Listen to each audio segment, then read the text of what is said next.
Ito si Roland, ang pinakamalakas na espada sa kaharian na nag-iisang pumatay sa lahat ng demonyo sa mundo.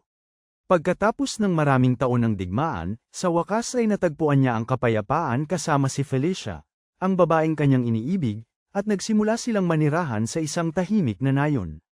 Ngunit hindi isang Disney movie ang mundo kung saan nagyakapan ang lahat sa huli. Nagsasanay si Roland nang maramdaman niya ang isang madilim na enerhiya na nagmumula sa langit. Nagpakita ang haring demonyo upang maghayganti sa lahat ng ginawa ni Roland sa kanya. Hindi niya gustong pumatay lang ng mga tao. Gusto niyang magdulot ng kaguluhan at panoorin ang kawalan ng pag-asa sa mga mukha ng tao. Kaya nagbitiw siya ng sumpa sa bawat isang tao sa nayon. Tumakbo si Roland sa kanyang asawa at sinubukang iligtas, ngunit huli na ang lahat. Siya ay sinapian na. Nang matapos ang pagbabago, sumugod siya na walang kontrol. Hindi niya kayang saktan ang kanyang sariling asawa at pinoprotektahan lamang ang kanyang sarili.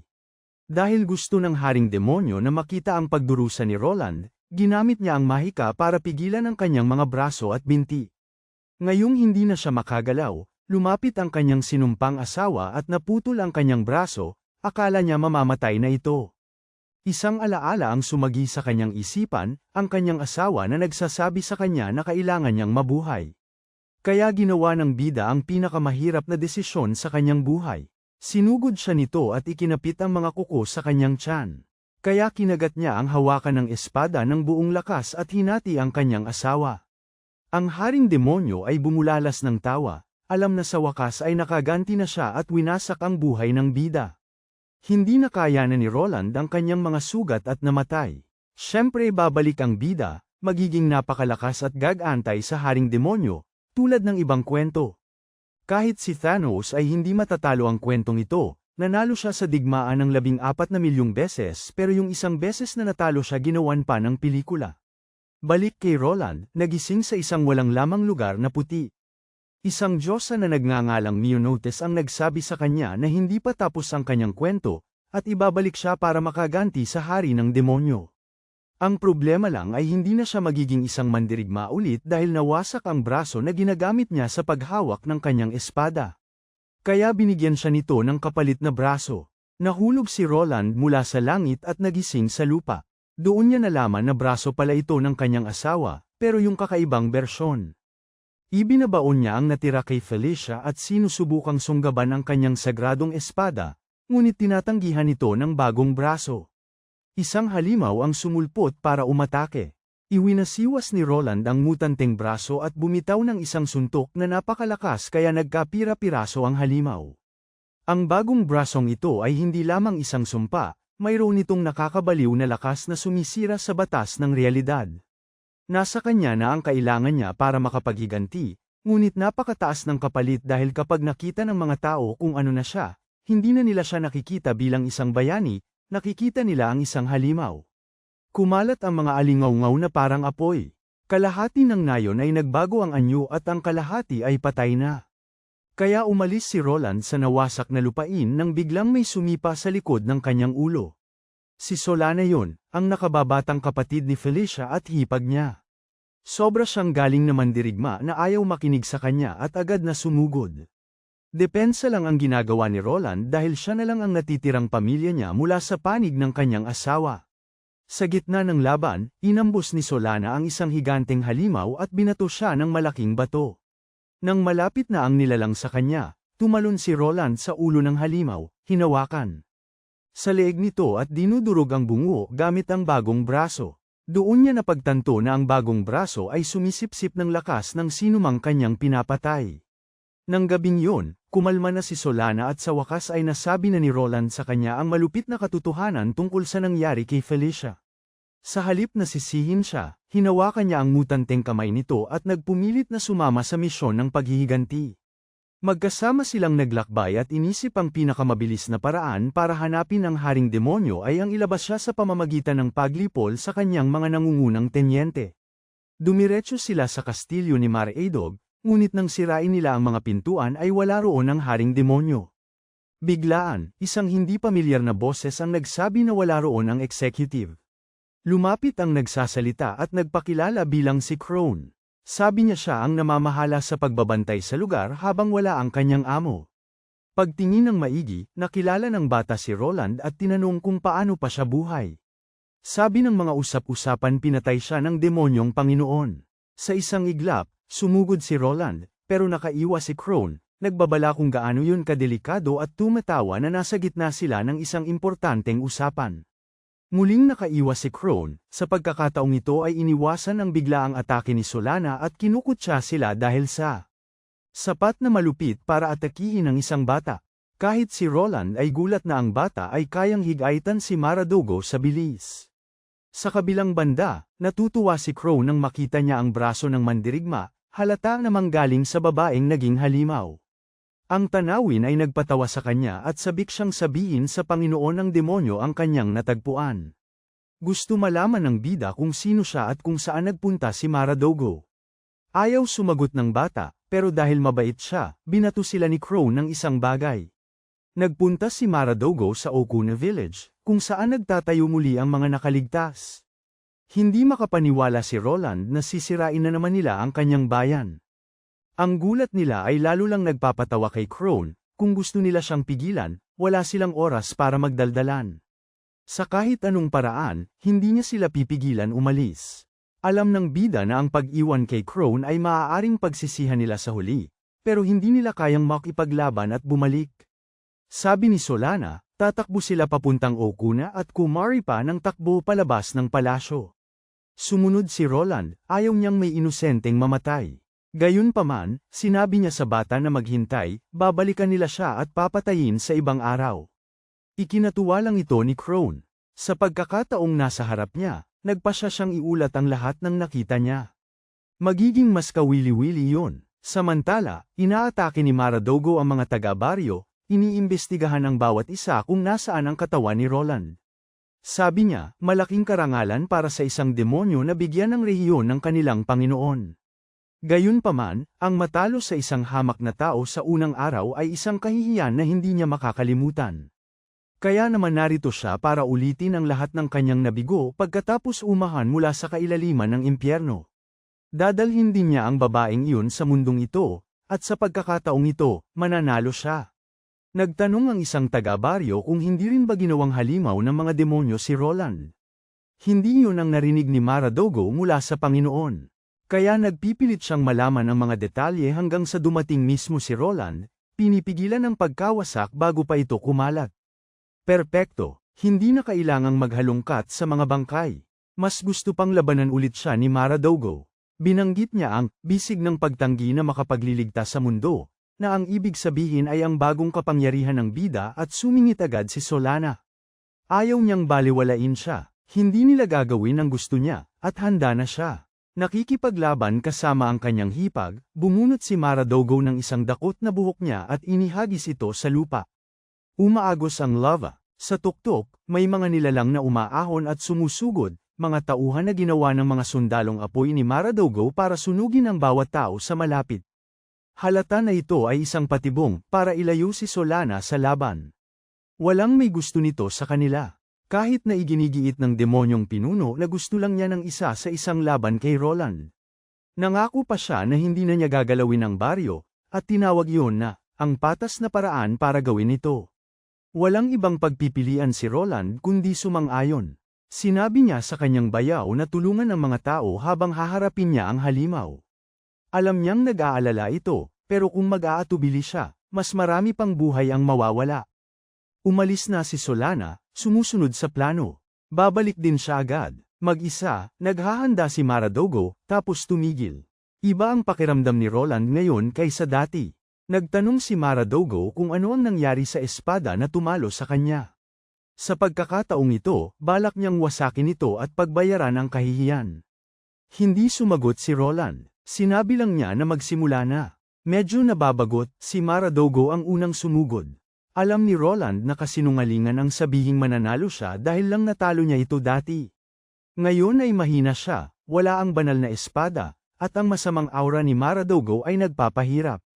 Nagbago na ang agwat simula noong araw na yun, pero hindi binalak ni Roland na matalo. Hindi siya aatras. Kung wala siyang espada, gagamitin niya ang kanyang sariling braso. Susuntukin niya, ipangtatanggol, gagayahin ang mga galaw na ginawa niya sa espada. Ang footwork at taktika na sinanay niya ng maraming taon ay naroon pa rin. Kaya niyang lumaban gamit lamang ang braso na yun. Mas mabilis si Maradogo. Nakatama siya ng malinaw sa dibdib ni Roland.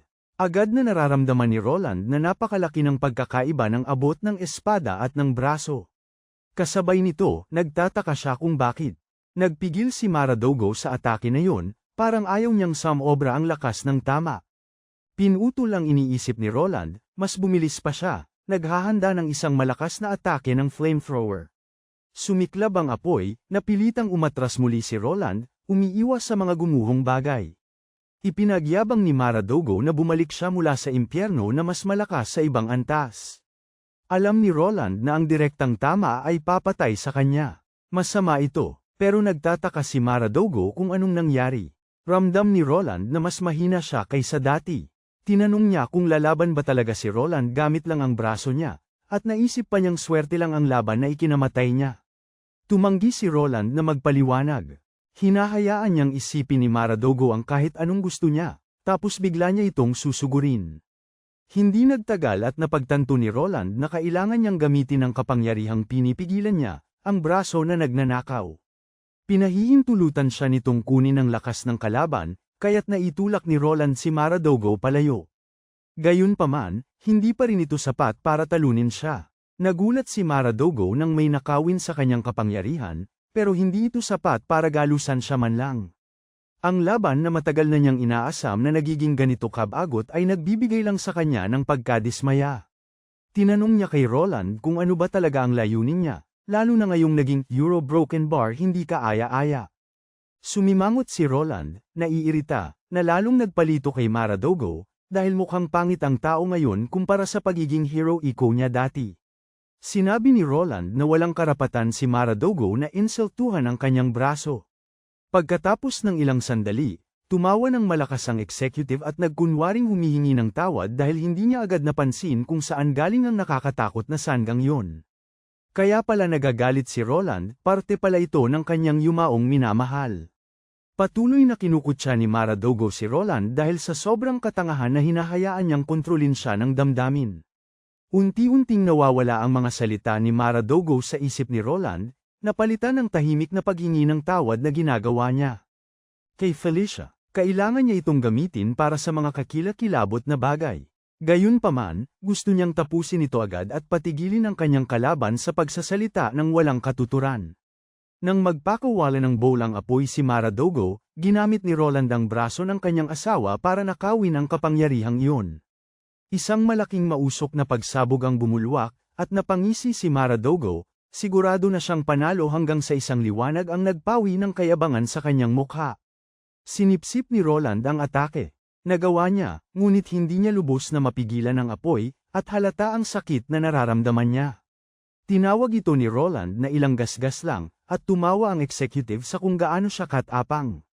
Sige, kung ganoon, patatahimikin niya ang malaking bibig ng mandirigma sa isang suntok. Sa loob, alam ni Roland na hindi basta-basta ang pinsala, pero ang kapangyarihan ng apoy ay nagpapahintulot sa kanya na ibalik ang atake ng kalaban sa kanya. Pinatunayan niya ito nang magbanggaan sila at binasag niya ang armas ni Maradogo gamit ang kanyang mga kamay. Hindi lang apoy ang pumapalibot sa kanyang braso, pinapasabog niya ito sa pamamagitan ng kanyang siko para palakasin pa ang intensidad. Tinitigan ni Maradogo ang kanyang sirang martilyo, pagkatapos ay itinapon ito at patuloy pa rin sa pag-atake. Hindi niya hahayaan na magmayabang si Roland dahil lang sa isang maliit na dagdag na lakas, ipapakita niya rito kung paano talaga ginagamit ang apoy sa labanan. Pumupuno ng mahika ang katawan ng executive habang sumugod siya kay Roland, sabik na patunayan ang kakulangan sa kanilang kontrol. Muli silang nagbanggaan nang may malakas na ugong na pati si Solana ay napalingon sa larangan ng digmaan. Mabilis na napagtanto ni Roland na patuloy na tumataas ang lakas ni Maradogo, at nagiging mas mahirap ang pagdepensa. Mas matatag ang kanyang kanang braso, ginaisen ng mas maraming kapangyarihan, ngunit ang iba pa sa kanya ay tao pa rin, at hindi na ito magtatagal. Perpekto, ang matinding init ang magbibigay sa kanya ng pagkakataon. Sa pagkabigla ni Maradogo, sinubukan ni Roland na muling kunin ang apoy, kaya todo bigay si Maradogo. Sinusubukang bigyan siya ng sobrang salamangka na hindi niya makayanan. Sabay silang sumigaw, at pagkatapos ay tumawa si Roland dahil kinakaya niya naman pala. Pagkatapos ay ibinalik niya ang lahat ng naipong lakas sa demonyo na nagdulot ng malubhang sugat. Bumagsak na lamang si Maradogo, walang galaw. Kahit si Roland ay nagulat sa kung gaano kalakas ang braso ni Felicia kaysa dati, kayang kunin ang bawat bakas ng kapangyarihan mula sa kanyang kaaway. Siguro hindi niya kayang ulitin ang ganong atake, pero kahit papaano ay magagamit niya ang apoy sa hinaharap. Kung patuloy niyang tatalunin ang mga pinuno at kukunin ang kanilang mahika, balang araw magiging sapat ang lakas niya para ibagsak ang mismong Panginoon ng demonyo. Sa kanyang isipan, hiniling niya kay Felicia na ipahiram sa kanya ang mas marami pa sa kanyang kapangyarihan sa mga araw na darating. Bigla, dumating si Solana, tinawag siya sa kanyang pangalan. Tinanong ni Roland kung ligtas ba siya pagkatapos tulungan ang mga taga-baryo. Sabi niya halos lahat ng halimaw ay patay na, at karamihan sa kanila ay nasunog na rin dahil sa apoy. Tapos nakita niya ang sugat niya at nag-alala. May maitutulong ba ako? Okay lang ako. Sabi ni Roland, pinipilit. Kailangan na nating umalis, ngayon na. Ang ingay ay tiyak na aakit sa mga bantay-hari, pati na rin sa mga pangkat na nagpapatahimik. Kung dumating sila, aakalain siyang halimaw at aatakihin. Si Solana ay sumingit sa ilalim ng kanyang braso para tulungan siyang maglakad. Iniisip na hindi pa niya nagamit ang kapangyarihang iyon dati. Matapos niyang pilitin ang sarili ng ganoon, syempre ganito ang mangyayari sa kanya. Kaya nagpasya siyang siya ang magiging suporta na kailangan niya hanggang sa makalabas sila. Bago pa man sila makaalis, may isang boses na tumawag, hinihiling kay Roland na maghintay. Ilan sa mga nakaligtas na taga-baryo ang humakbang pasulong. Gusto nila ang katotohanan, hindi ba talaga siya naging isang uri ng nilalang? Iyan ang naisip nila noong una siyang makita, kaya gulat sila nang mapagtanto na tao pa rin si Roland. Hindi rin alam ni Roland ang sasabihin, iniisip ang lahat ng pinagdaanan niya. Pero sumagot si Solana para sa kanya. Tao siya, sabi niya. Buong buo, kailangan lang nilang tingnan kung paano siya lumaban. Ginawa niya ang lahat para protektahan sila, para harapin si Maridogo at manalo. Sa kaibuturan, hindi pa rin nagbago si Roland. Siya pa rin ang pinakadakilang bayani ng nayon na yun. Ramdam ni Roland na bamigat ang kanyang lalamunan. Isa-isa, tumango ang mga taga-nayon, naaalala na siya ang kanilang ipinagmamalaki. May ilan na humingi ng paumanhin sa kung paano nila siya tinrato kanina, at sumunod naman ang iba, nagpapasalamat sa pagliligtas niya sa kanila, nagtatanong kung kumusta na siya. Ngayong alam na nila ang totoo, gusto nilang iulat ito sa pangkat pan-akop ng kaharian para matiyak na hindi hahabulin si Roland. Pinahahalagahan ito ni Roland, pero umiling siya. Huwag. Ang hitsura niya ngayon ay lalo lamang magpapatuloy sa hindi pagkakaintindihan. Kapag natakot ang mga tao at nagsimulang magduda sa kanya, oras na lamang bago mapilitan siyang ihiwalay ang sarili sa sangkatauhan. Kahit may ilang maniwala sa kanya, tatawagin naman sila ng iba na inahas ng mga demonyo. Hindi niya maaaring hayaang madamay ang mga inosenteng tao sa panganib dahil sa kanya. Sinabi niya sa kanila na umalis na sa nayon ngayon, at nagpas siyang iwan ng mga nakaligtas sa pangangalaga habang siya at si Solana ay aalis. Gayunpaman, may ilang mga taga-nayon ang nagpumilit tumulong. Nagmadali silang kumuha ng mga benda at anumang gamot na makita nila. Ipinangako ni Solana sa kanya, nang mahina, na balang araw ay babalik sila sa kanilang tahanan kasama si Felicia at sa wakas ay mamumuhay ng maligaya, tunay nga. Pagkatapos ay may sumingit na isa pang boses. Isang lilang anino ang nabuo sa hangin, nakakonekta. Sina Roland at Solana ay biglang lumingon, nagulat, handang lumaban hanggang sa lumitaw si Crone. Tumawa ang bata, huwag kang mag-alala, sa kalagayan ko ngayon, ikaw lang ang kaya kong kausapin. Ang katawan ko ay nasa ibang lugar. Sinabi niyang naririnig niya ang boses, ngunit hindi niya maramdaman ang presensyang hinahanap niya. Gayunpaman, kahanga-hanga na natalo na naman si Maridogo. At sa sitwasyong ito, isang beses lang gumagana ang necromancia. Hindi na nila siya maibabalik pa. Gusto ni Roland malaman kung sino siya. Alam niyang hindi tauhan ni Maridogo si Cronus. Tumango si Cronus. Tama, kaya nga ako pumunta, para batiin ka. Ipinakilala niya ang kanyang sarili ng maayos. Ang bagong opisyal, na itinalaga sa ilalim ng utos ng demonyong Panginoon upang palitan ang patay na ehekutibo at manirahan sa bakanteng lupain. Humingi pa nga siya ng paumanhin sa pagsisinungaling kanina tungkol sa pagiging bata pa lang na demonyo. Ang totoo, ako ang kahalili ni Maridogo. Sinabi niyang alam niyang gusto ni Roland na maghayganti laban sa masamang hari. Ngunit ang pagtalo sa demonyong yun ay walang mababago dahil matagal nang hindi interesado ang kanyang amo kay Roland. Gayunpaman, dahil nanalo si Roland, naisip ni Cronus na hindi makatarungan na umalis ng walang gantimpala. Gustong-gusto ng lahi nila ang paghihirap ng mga tao. Iyon naman talaga ang layunin sa pag-atake sa mga tao. Ang isang tulad ni Roland ay magiging isang napakasarap na pagkain, at sayang kung papatayin agad. Namatayan din si Solana ng kanyang nakatatandang kapatid na babae. Magiging interesante kung saan sila dadalhin nito. Yutal na sinabi ng babae na kaya niyang lumaban, na gagawin niya ang lahat para patunayan ang kanyang sarili. Tumawa lang ang bagong executive at sinabing magpatuloy lang siya sa pagsubok. Dahil hindi gigising ang kawalan ng pag-asa maliban kung dumating muna ang pag-asa. Kailangan nila ang dalawang bayani na yun para patuloy na sumulong ngunit hindi para talunin siya. Para harapin si Zeno, pagkasabi nito, nagpaalam ang bata at naglaho. Sinabi ni Roland kay Solana na walang saysay ang paghahanap sa malapit. Sa loob-loob niya, hindi niya maalis sa isip kung paano talagang binuhay muli si Maridogo ng batang iyon. At ang mabilis na paglitaw ng bagong ehekutibo ay nagpapatunay nito. Kahit ilang beses pa nila patayin ang mga ito, laging may lilito na kapalit. Gayunpaman, alam ni Roland na kailangan niyang talunin ang bawat demonyong makasalubong niya. Si Solana, na walang kam-alay-malay sa lahat ng iyon, ay sumilay ang ngiti. Ang mahika na bumubuhay sa patay ay talagang umiiral sa mundong ito. Kaya siguradong may paraan para maibalik si Felicia. Talagang nagulat si Roland na yun lamang ang naiisip niya ngayon. Nag-alangan siya, nag-aalala na baka kakaiba ang tunog niya, pero nakita yun ni Roland bilang maganda. Sa anumang paraan, nakabawi sila. Mula ngayon, ang natitira na lang ay ang patuloy na paggalaw. Sabi ni Solana, dapat nilang gamutin ang mga sugat ng bayaw niya at siya na ang bahala sa pagsasanay nito. Wala namang alam si Roland sa martial arts, at siya, Solana, meron.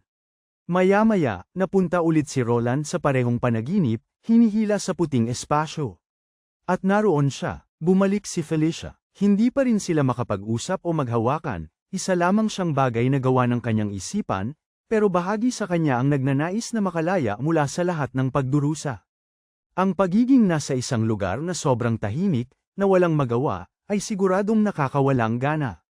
Biglang napatingin si Felicia sa gilid, at naramdaman din ito ni Roland. Malapit ang apoy ni Maridogo. Nakaupo pa rin sa loob niya ang kapangyarihang yun. Nagtanong siya kung hindi ba pinipigilan ng apoy na yun ang yumaong asawa niya na tuluyang magpahinga. Mahinang sinabi ni Felicia na parang mainit. Pagkagising ni Roland, sinalubong siya ni Solana, masigla at maingay, at sinabi na nagpainit siya ng sopas para sa almusal. Pagkatapos nilang kumain, pwede na silang magsimulang magsanay. Kahit noon, hindi pa rin maiwasan ni Roland na mag-isip kung okay lang ba talaga kay Felicia na siya ay. Patuloy siyang bumababa sa landas na ito. Ilang oras na silang nagsasanay ng mga teknik sa laban, at kailangan niya ng panahon para masanay sa pakikipaglaban ng walang espada. Sinabi ni Solana sa kanya na ang pinakamahalaga sa labanan ng mano-mano ay ang galaw ng paa. Sumang-ayon si Roland, mahalaga ang pagkontrol sa distansya at paglilipat ng bigat. Alam niya yon dahil maraming pagkakataon siyang nasayang sa katamtamang distansya laban kay Maridogo, at hindi ang di kinakailangang lakas sa kanyang bagong braso ang sikreto para maging mas malakas. Kaya nagpasya si Solana na suriin ang kanyang kasalukuyang antas. Mag-e-sparring sila sa parehong paraan tulad ng mga nagdaang araw. Tumango si Roland, naghanda at sumuntok sa hangin. Isang malakas na hangin ang umihip. Nagulat si Solana at napatalon. Ang lakas niya ay mas mataas kaysa kahapon.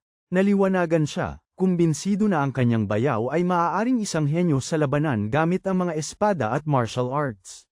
Tumawa si Roland sa sobrang pagkasabik niya. Hindi yun ganoon. Nagsanay lang ako mag-isa kagabi. Nang makita ni Solana ang ginawa niya sa kagubatan, inisip niya kung ilang oras siyang hindi tumigil. Sa kaibuturan niya, Alam niya na ang pinakadakilang espada sa mundo ay gumagawa ng mga bagay sa isang medyo nakakabaliw na paraan. Kaya iminungkahi niya ang kabaligtaran na paraan. Lumayo, humakbang paatras. Hindi kayang magsuot ng mabigat na baluti ang lahat ng mga artista, kaya mahalaga ang pag-ilag. Lalo na ngayong hindi man lang iniingatan ng bayaw niya ang sarili niya. Patuloy siyang nagtatapo ng sarili sa panganib. Kailangan niya ang mga teknik na yun para kahit papaano ay subukan niyang manatiling medyo ligtas. Ipinaliwanag ni Solana na dapat nilang kontrolin ang espasyo gamit ang isang teknik na tinatawag na saksak at takbo, para madali nilang mapabagsak ang maraming kalaban. Tumanggi si Roland. Kahit subukan niyang gayahin yon, hindi niya kailanman mapapantayan ang bilis niya. Nakakagalaw siya ng ganoon dahil isa siyang top class. Iyon, namumula siya sa papuri. Pero mayroon ng ideya si Roland para harapin ang ilang kaaway. Malapit sa gubat ay isang lugar na puno ng mga asong impyerno, mga halimaw na nangangaso gamit ang amoy ng dugo. Nung unang beses niyang bugbugin si Mari Dogo, nagkagulo ang kahilingan na supalan siya dahil malapit ang mga nilalang na iyon. Dumampot si Roland ng batong may dugo sa lupa, at naguguluhang tinitigan siya ni Solana. Pinakalma niya ito at sinabing bantayan niya ito at poprotektahan niya ito. Pagkatapos, inihagis niya ang bato sa gubat. Sumagot ang isang nakakatakot na presensya. Ilang pulang mata ang biglang nagbukas. Agad na naintindihan ni Solana ang ginagawa niya. Sa laban, ang susi ay ang pagpili ng tamang taktika, kasama na laban sa mga asong impyerno. Kung lalaban siya ngayon, makakapagsanay siya laban sa maraming kalaban ng sabay-sabay. Samantala, si Crones ay naglalakad sa gubat kasama ang isang batang babae na natatakot. Alam niyang masyadong mapanganib, pero patuloy siyang kinukumbinsi ng batang lalaki, na nangangako na magiging maayos ang lahat. Bumalik kay Roland, papalapit na ang grupo. Ang mga asong impyerno ay gumagalaw at pinapangkat ang magkakahiwalay na mga grupo sa ilalim ng isang leader, na nagtutulungan sa pag-atake. Kung hindi niya sila matatalo, ang pagharap sa demonyong Panginoon ay mananatiling malabong pangarap, kaya't si Roland ay lumaban ng walang anumang bakas ng takot. Binabalaan siya ni Solana na papalapit na ang ilan, kahit mula sa likod. Alam na ni Roland ang kanilang paraan. Isang pangkat ang nakakuha ng kanyang atensyon habang ang isa pa ay pumupunta sa kanyang likuran. Matalino sila. Ang pinakamagandang laban ay sumugod at umatras, palaging nagpapalit ng posisyon, pero hindi siya ganoon kabilis. Kaya nagpasya siyang sumugod ng todo at durugin sila ng harapan. At sa bawat bagsak, ninanakaw niya ang enerhiya nito, naghahanda para sa susunod. Lumalakas sa bawat pagpatay, kahit ikamatay niya, hindi siya maaaring umatras, hanggang makaganti siya. Hindi maiwasan ni Solana na humanga. Ang kanyang bayaw ay nakikipaglaban na ng ganito. Maya-maya, isa na lang ang natitira, napakalaki. Malinaw na ang pinuno, mas maraming tibay, mas maraming lakas. Ang tunay na laban ay magsisimula na. Damang-dama ni Roland ang lakas sa kanyang kanang braso, at alam niyang kaya niyang pabagsakin ito. Sumugod din si Solana, pinatumba ang ilang asong impyerno na sumusubok na lumapit. Nakabugbog na si Roland ng halos 20, ngunit ang pinuno ay patuloy na nagtatago sa likod ng mga bagong kawan na lumalabas mula sa kagubatan. Kung iyon ang gusto nitong mangyari, kailangan niyang lipulin silang lahat. Tapos na ang pagsasanay, sigurado si Roland na ang kanyang susunod na atake ay kayang tapusin ito sa isang bagsak. Tapos na pagtanto niya na ang pinuno ay sinusubukang tumakas, ginagamit ang kanyang mga tauhan bilang panangga. Wala kang pag-asa, sumugod si Roland diretso doon. Kasabay nito, patuloy pa rin sa paglalakad si Crones kasama ang babae. Gusto na niyang umuwi, nagtatanong kung ganito ba talaga ang kanilang nayon. Iniisip pa niya na naliligaw rin siguro ang bata, wala siyang ideya kung sino talaga ito. Pagkalayo nila, tumawa si Crones. Inamin niyang nagsisinungaling siya sa buong oras. May nagpatawag ng mga hellhound, at malapit na siyang atakihin at patayin. Kung may gusto man siyang kamuhin, dapat niyang kamuhin ang nagpatawag. Iniwan niya itong gulat, kumaway, at naglaho. Nagpanik ang babae na nag-iisa, hindi alam kung saan pupunta. Maya-maya ay may narinig siyang ingay sa kakahuyan. Umiikot siya, umiiyak, nagmamakaawang huwag mamatay. Bago pa siya maabot ng mga asong impyerno, sumugod si Roland at pinutol ang mga nasa daan niya, nailigtas siya halos nang hindi sinasadya. Tinanong niya kung saan siya nanggaling. Nakatulala lang ang babae, gulat sa malaking braso ng lalaking nagligtas sa kanya. Kahit ano paman, alam ni Roland na kailangan niya siyang protektahan. Siya ang dahilan kung bakit naroon ang mga asong impyerno. Sinabi niya sa babae na ipikit ang kanyang mga mata. Naiirita na nakatakas ang pinuno dahil nawala ang focus ni Roland kahit saglit, at naging defensible ang laban. Kailangan niyang panatilihin ang kanyang lakas at protektahan ang batang babae sa kanyang mga bisig. Nang magsimula na siyang mag-alala, sumugod si Solana para tumulong. Nagpasalamat si Roland sa kanya at umamin na hindi niya alam kung sino ang batang babae. Basta hinayla niya ito palayo bago pa siya maabyutan ng mga halimaw sa gubat. Kahit nanginginig, nagawa pa ring sabihin ng batang babae, "Ako si Lily." Pinuri siya ni Solana sa pagbati kahit natatakot siya. Pinakiusapan ni Roland ang kanyang hipag na bantayan si Lily habang inaasikaso niya ang ibang bagay. Malapit na ang amo ngayon, at hindi niya ito papakawalan muli. Ginawa niya mismo ang itinuro ni Solana sa kanya galaw ng paa para mapalapit. Sumugod siya pasulong, tinatamaan ang bawat aso sa kanyang daan habang sinasalakay ang pinuno. Nakatitig lang si Lily habang siya'y nakikipaglaban. Sa tabi niya, tanong ni Solana kung bakit siya napunta sa lugar na yon na mapanganib. Medyo tensyonado pa rin, ipinaliwanag ni Lily na may isang lalaking hindi pa niya nakikita ang nagdala sa kanya doon. Hiniling nito na tulungan siyang makauwi, at nang ginawa niya yon, iniwan siya nito sa gitna ng. Tapos bigla na lang itong naglaho sa harap niya. Hinala ni Roland, niloko siya ng isang demonyo, at malamang ay binabantayan pa rin siya nito. Tanong ni Solana kung saan siya nanggaling, at itinuro ni Lily, idinagdag na galing siya sa nayon ng Kureki. Alam ni Solana na malayo ang Kureki sa malaking lungsod, kaya malamang na walang makakakilala kay Roland doon. Gayunpaman, hindi nila siya basta-basta pwedeng pauwiin mag-isa. Sinabi ni Roland kay Lily na panatilihing sikreto ang braso na nakita niya. Napakurap si Lily, naguguluhan, akala niya ay napakaganda nito. Para sa kanya, kamangha-mangha ang mandirigma dahil sa pagliligtas sa kanya. Napabuntong hininga si Roland. Sinabihan siya ni Lily na ipikit ang kanyang mga mata noong laban dahil ayaw niyang makita ng isang bata ang mga nilalang na namamatay, ngunit sa tingin ni Solana ay mabuti na nangyari yun. Pagkatapos ng ilang sandali, naalala ni Roland ang ngiti ni Felicia at tahimik na sumang-ayon. Maya-maya, nagtungo ang tatlo sa nayon. Napansin ni Roland na kakaunti ang mga kabataang lalaki sa paligid. Kung iilan lang ang pumupunta sa samahan sa lungsod, mababa ang posibilidad na makilala siya. Iniuwi sila ni Lily at tinawag ang kanyang ina, tuwang-tuwa tungkol sa kanilang mga bisita. Lumabas ang kanyang ina, nagtanong kung sino sila, at natigilan nang marinig na sila ang nagligtas kay Lily mula sa isang halimaw. Sinuri niya si Lily, at kalmadong sinabi ni Lily na ayos lang siya, na iningatan siya nilang mabuti. Pagkatapos siyang pagalitan sa paglayas ng mag-isa, mahigpit siyang niyakap ng kanyang ina at panangakong hindi na niya uulitin yun. Maya-maya, nagpasalamat ang babae sa kanila sa may pinto at tinanong ang kanilang mga pangalan. Ipinakilala ni Solana ang kanyang sarili bilang isang naglalakbay na martial artist, pagkatapos ay kinakabahang ipinakilala si Roland bilang Laura. Sumimangot ang nanay sa pangalang pambabae, ngunit nagpasalamat pa rin sa kanila. Pilit na humingi ng paumanhin si Roland para sa kakaibang pangalan. Sinabi ng babae na ayos lang, at inanyayahan sila sa loob. Nag-alok ng pagkain bilang pasasalamat. Nagmadali ang nanay at anak na babae sa kusina at kinawayan sila papasok. Agad na pinagalitan ni Roland ang kanyang hipag sa kahindik-hindak na peking pangalan. Humingi ng paumanhin si Solana na yun lang ang naisip niya. Bukod pa rito, Laura ang pangalang ginagamit ni Roland kapag naglalaro sila ng bahay-bahayan noong bata pa sila. Sa loob, itinuturo ni Roland kung ano ang kakaiba sa nayon, at sumasang-ayon si Solana. Halos walang kalalakihan. Malamang, may demonyong pinupuntirya ang mga taga-nayon.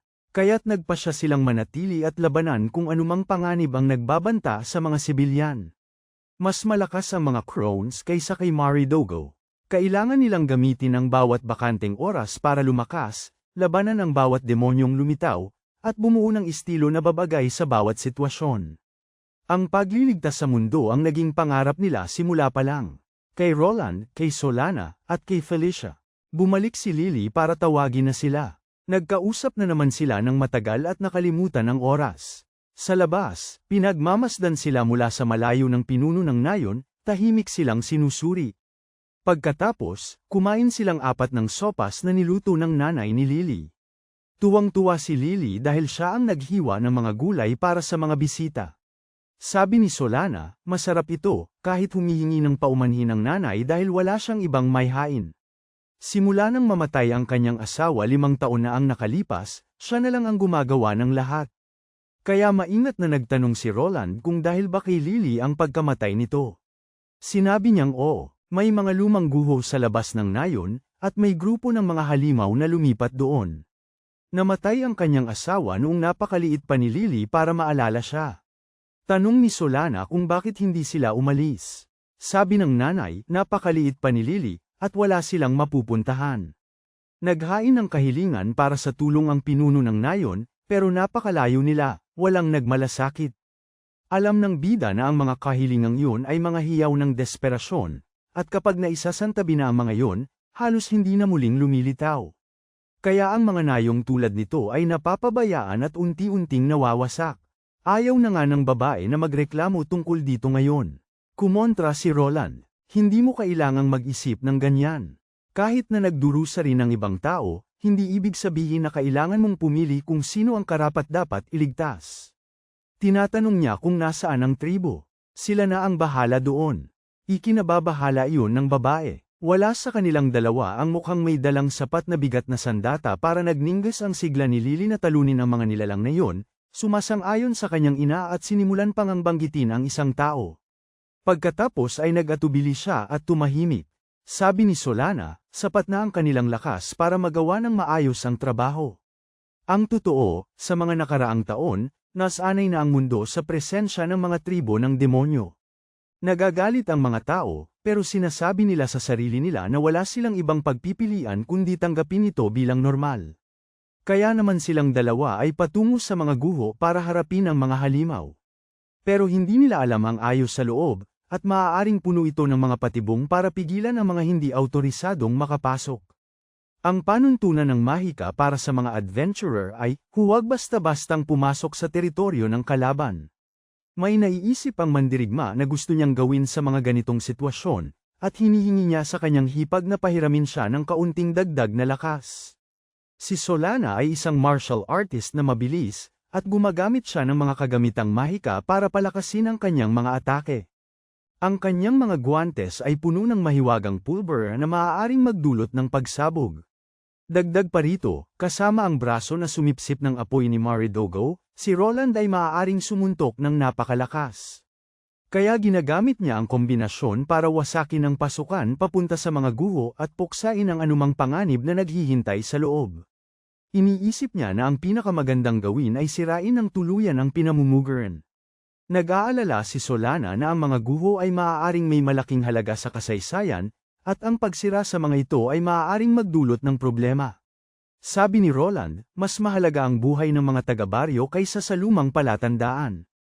Bukod pa rito, ang tunay na laban ay nagsisimula pa lamang, may malaking bagay na lalabas mula sa mga guho. Isang malaking golem na bato ang lumitaw, at sa ibabaw nito ay may isang taong agad na pagtanto na sinalakay ang mga guho. Halatang isang demonyong galit na 2 tao ang nagdulot ng labis na pinsala ng mag-isa. Akala niya ay walang sinuman sa kalapit na nayon ang sapat na lakas para lumaban, at ginawa niya ang lahat para alisin ang lahat ng malalakas na tao. Naiisip ni Roland na malamang na ang bagay na ito ang responsable sa pagkamatay ng ama ni Lily, ngunit mahirap itong labanan. Ang mga tribo ng demonyo ang nasa likod ng mga pakana na nagtulak sa mga tao sa kawalan ng pag-asa, sa pangunguna ng Dark Lord. Ang mga halimaw ay nilalang na umuulit lamang ng pagkawasak na nangyari na noon. Ang mga golem naman, ay bato at lupa lamang na ginalaw ng mahika. Sa madaling salita, hindi masisipsip ni Roland ang lakas mula sa kalaban na iyon, isang hindi inaasahang uri ng kaaway. Naiirita ang demonyo nang mapagtanto niyang may nakakayanan ang atake ng golem. Gusto niyang apihin ang mga taong hindi makalaban, ngunit ang dalawang ito ay mga martial artist. Sinalakay siya ni Solana, ngunit madali niya itong naharangan. Sinubukan niyang tapusin silang dalawa ng sabay, at itinulak sila pabalik gamit ang golem. Napagtanto ni Roland na ang demonyong ito ay hindi isang mataas na opisyal, ngunit bihasa pa rin. Pagkatapos, gumamit ang demonyo ng mahika upang lumikha ng mas maliliit na golem na bato para bumili ng oras. Sinabi ng bida kay Solana na asikasuhin ang maliliit, na ikinainis niya dahil pareho ito ng estratehiyang ginamit nila laban kay Maridogo. Ang problema, hindi pa nakalaban ang mandirigma ng ganoong kalaking golem, at masyadong mapanganib para sa kanyang hipag na mag-isa, at sabik ang demonyo na gapiin sila agad. Sa sumunod na atake, itinaas ni Roland ang kanyang kanang braso para harangin, at hindi ito madali.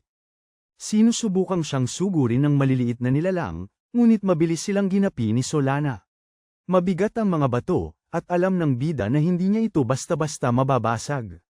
Nang makita siyang nahihirapan, sinabi ni Solana na gamitin niya ang kanyang balakang tulad ng sa pagsasanay. Itinanim ni Roland ang kanyang mga paa, at inilabas ang lakas na iyon. Sa pagsisikap, nabasag niya ang mga bato ng golem. Hindi sapat ang kakayahan ng kanyang braso lamang. Kailangan niyang dagdagan ito ng kanilang mga teknik upang makayanan ang anumang ibato ng halimaw. Pagkatapos, sa pagkabahala ni Solana, naipit ang kanyang bayaw sa pagitan ng mga kamay na bato. Ang winasak lamang ni Roland ay muling nabuo sa isang iglap. Tumatawa ang demonyo, kayang magbagong anyo ng nilalang kahit kailan niya kailangan. Sa mga kamay ng isang nagmamanipula na katulad niya, protektado ang mataas na uri ng tribo ng demonyo. Nakawala si Roland pero nakakabaliw ang paghilom ng golem. Ang klasikong paraan para talunin ang golem ay sirain ang puso nito. Pero ang isang ganoon kalaki ay maaaring maraming puso. Kailangan niyang hanapin ang lahat. Sumugod si Solana at sinabi na kailangan nilang magpalit ng pwesto ngayon. Nag-aalala si Roland na baka wala siyang sapat na lakas para sirain ito, pero gusto niyang hanapin niya ang mga puso habang bumibili siya ng oras gamit ang kanyang bilis. Kaya niyang iwasan ang karamihan ng atake, pero yung mga hindi niya naiwasan ay masakit pa rin. Gayunpaman, napagtanto niyang kaya niyang matunto ng mga kahinaan sa pamamagitan ng pakikinig sa tunog ng bato kapag tumama ito. Hindi niya hahayaang lumaban si Roland ng mag-isa, lalo na't wala na si Felicia. Sa ngayon, siya lang ang makakatulong sa kanya. Nang lumundag pababa ang martial artist mula sa golem, sinabi niya kay Roland na nakahanap siya ng 3 core. Kanan, balikat, dibdib, at tiyan. Hindi pa rin lubusang naiintindihan ng demonyo kung paano nila nalaman ng ganun kabilis, pero hindi naghintay si Roland. Tinamaan niya ang lugar na tinukoy niya. Binabali niya ang kanang balikat at, sa loob ng butas, nakita ang isang maningning na bughaw na bato, eksakto sa kailangan niya. Ang galit ng demonyo ay tumindi nang magsimulang gumuho ang golem, at hindi niya napigilan si Roland sa pagwasak sa mga mahinang bahagi. Napilitang magbago ng taktika, binago ng demonyo ang nilalang sa ibang anyo para makatakas. Walang dahilan para manatiling nakakulong kasama ang dalawang mapanganib na martial artist. Ang totoo'y pinagmumultuhan lang niya ang mga guho para pahirapan ang mga mahihinang sibilyan at pisilin ang pag-asa mula sa kanila. Sa sandaling yun, sumugod si Solana sa bilis na kasing taas ng mga golem, na hindi niya inaasahan. Hindi pa rin niya matanggap ang pagkatalo. Alam niyang hindi sapat ang mga atake niya para wasakin ang mga ubod. Pero hindi nagpapatinag si Solana. May espesyal siyang galaw na inilalaan. Pinakawalan niya ang mahika na nakaimbak sa kanyang mga guwantes at ipinaputok ito ng sabay-sabay, ibinubuhos ang lahat ng kanyang natitirang lakas sa pamamagitan ng mga ito. Ang teknik ay tinatawag na pagsabog. Ginagamit niya ito sa golem, at mabilis itong nag-iba. Nagsimulang umiyak ang demonyo at nagmamakaawa na huwag siyang patayin. Tinanong ni Roland kung siya ba ang kumuha sa isang babae papunta sa gitna ng gubat. Itinanggi ito ng demonyo, sabi niya ay karaniwan niyang inilalaan ang pinakabata para sa huli. Una, pinapatay niya ang mga lalaking adulto at nagdudulot ng pagkasiphayo sa kanilang mga anak, iniiwan ang mahihina na nagkakagulo para protektahan ang pinakamahina. Ipinapahayag niya na hindi siya ang hinahanap ni Roland, nagmamakaawa para sa kanyang buhay. Nakikita lamang ni Roland ang basurang nabubuhay. Kung hindi siya ito, may ibang masamang nilalang ang nanlinlang kay Lily. Kaya't pinaghihinalaan niya si Crone mismo kahit walang patunay. Napaisip si Roland, sinusubukan ng demonyo na samantalahin at umatake. Madali siyang pinigilan ni Roland at gumanti ng isang suntok sa mukha, pinatumba siya agad. Kahit na, alam ni Roland na hindi ito isang mataas na ranggong kalaban. Wala itong iniiwang kapangyarihan tulad ng apoy ni Maridogo. Nang lumapit si Solana para tawagin siya, nagpasya si Roland na dapat silang bumalik sa nayon sa lalong madaling panahon. Pagkatapos, bumalik silang dalawa sa bahay ni Lily at sinabi sa lahat ang nangyari, na sinabing natalo nila ang demonyo sa mga guho. Ngunit hindi pa rin nila natatagpuan kung sino man ang nanloko sa dalaga kanina.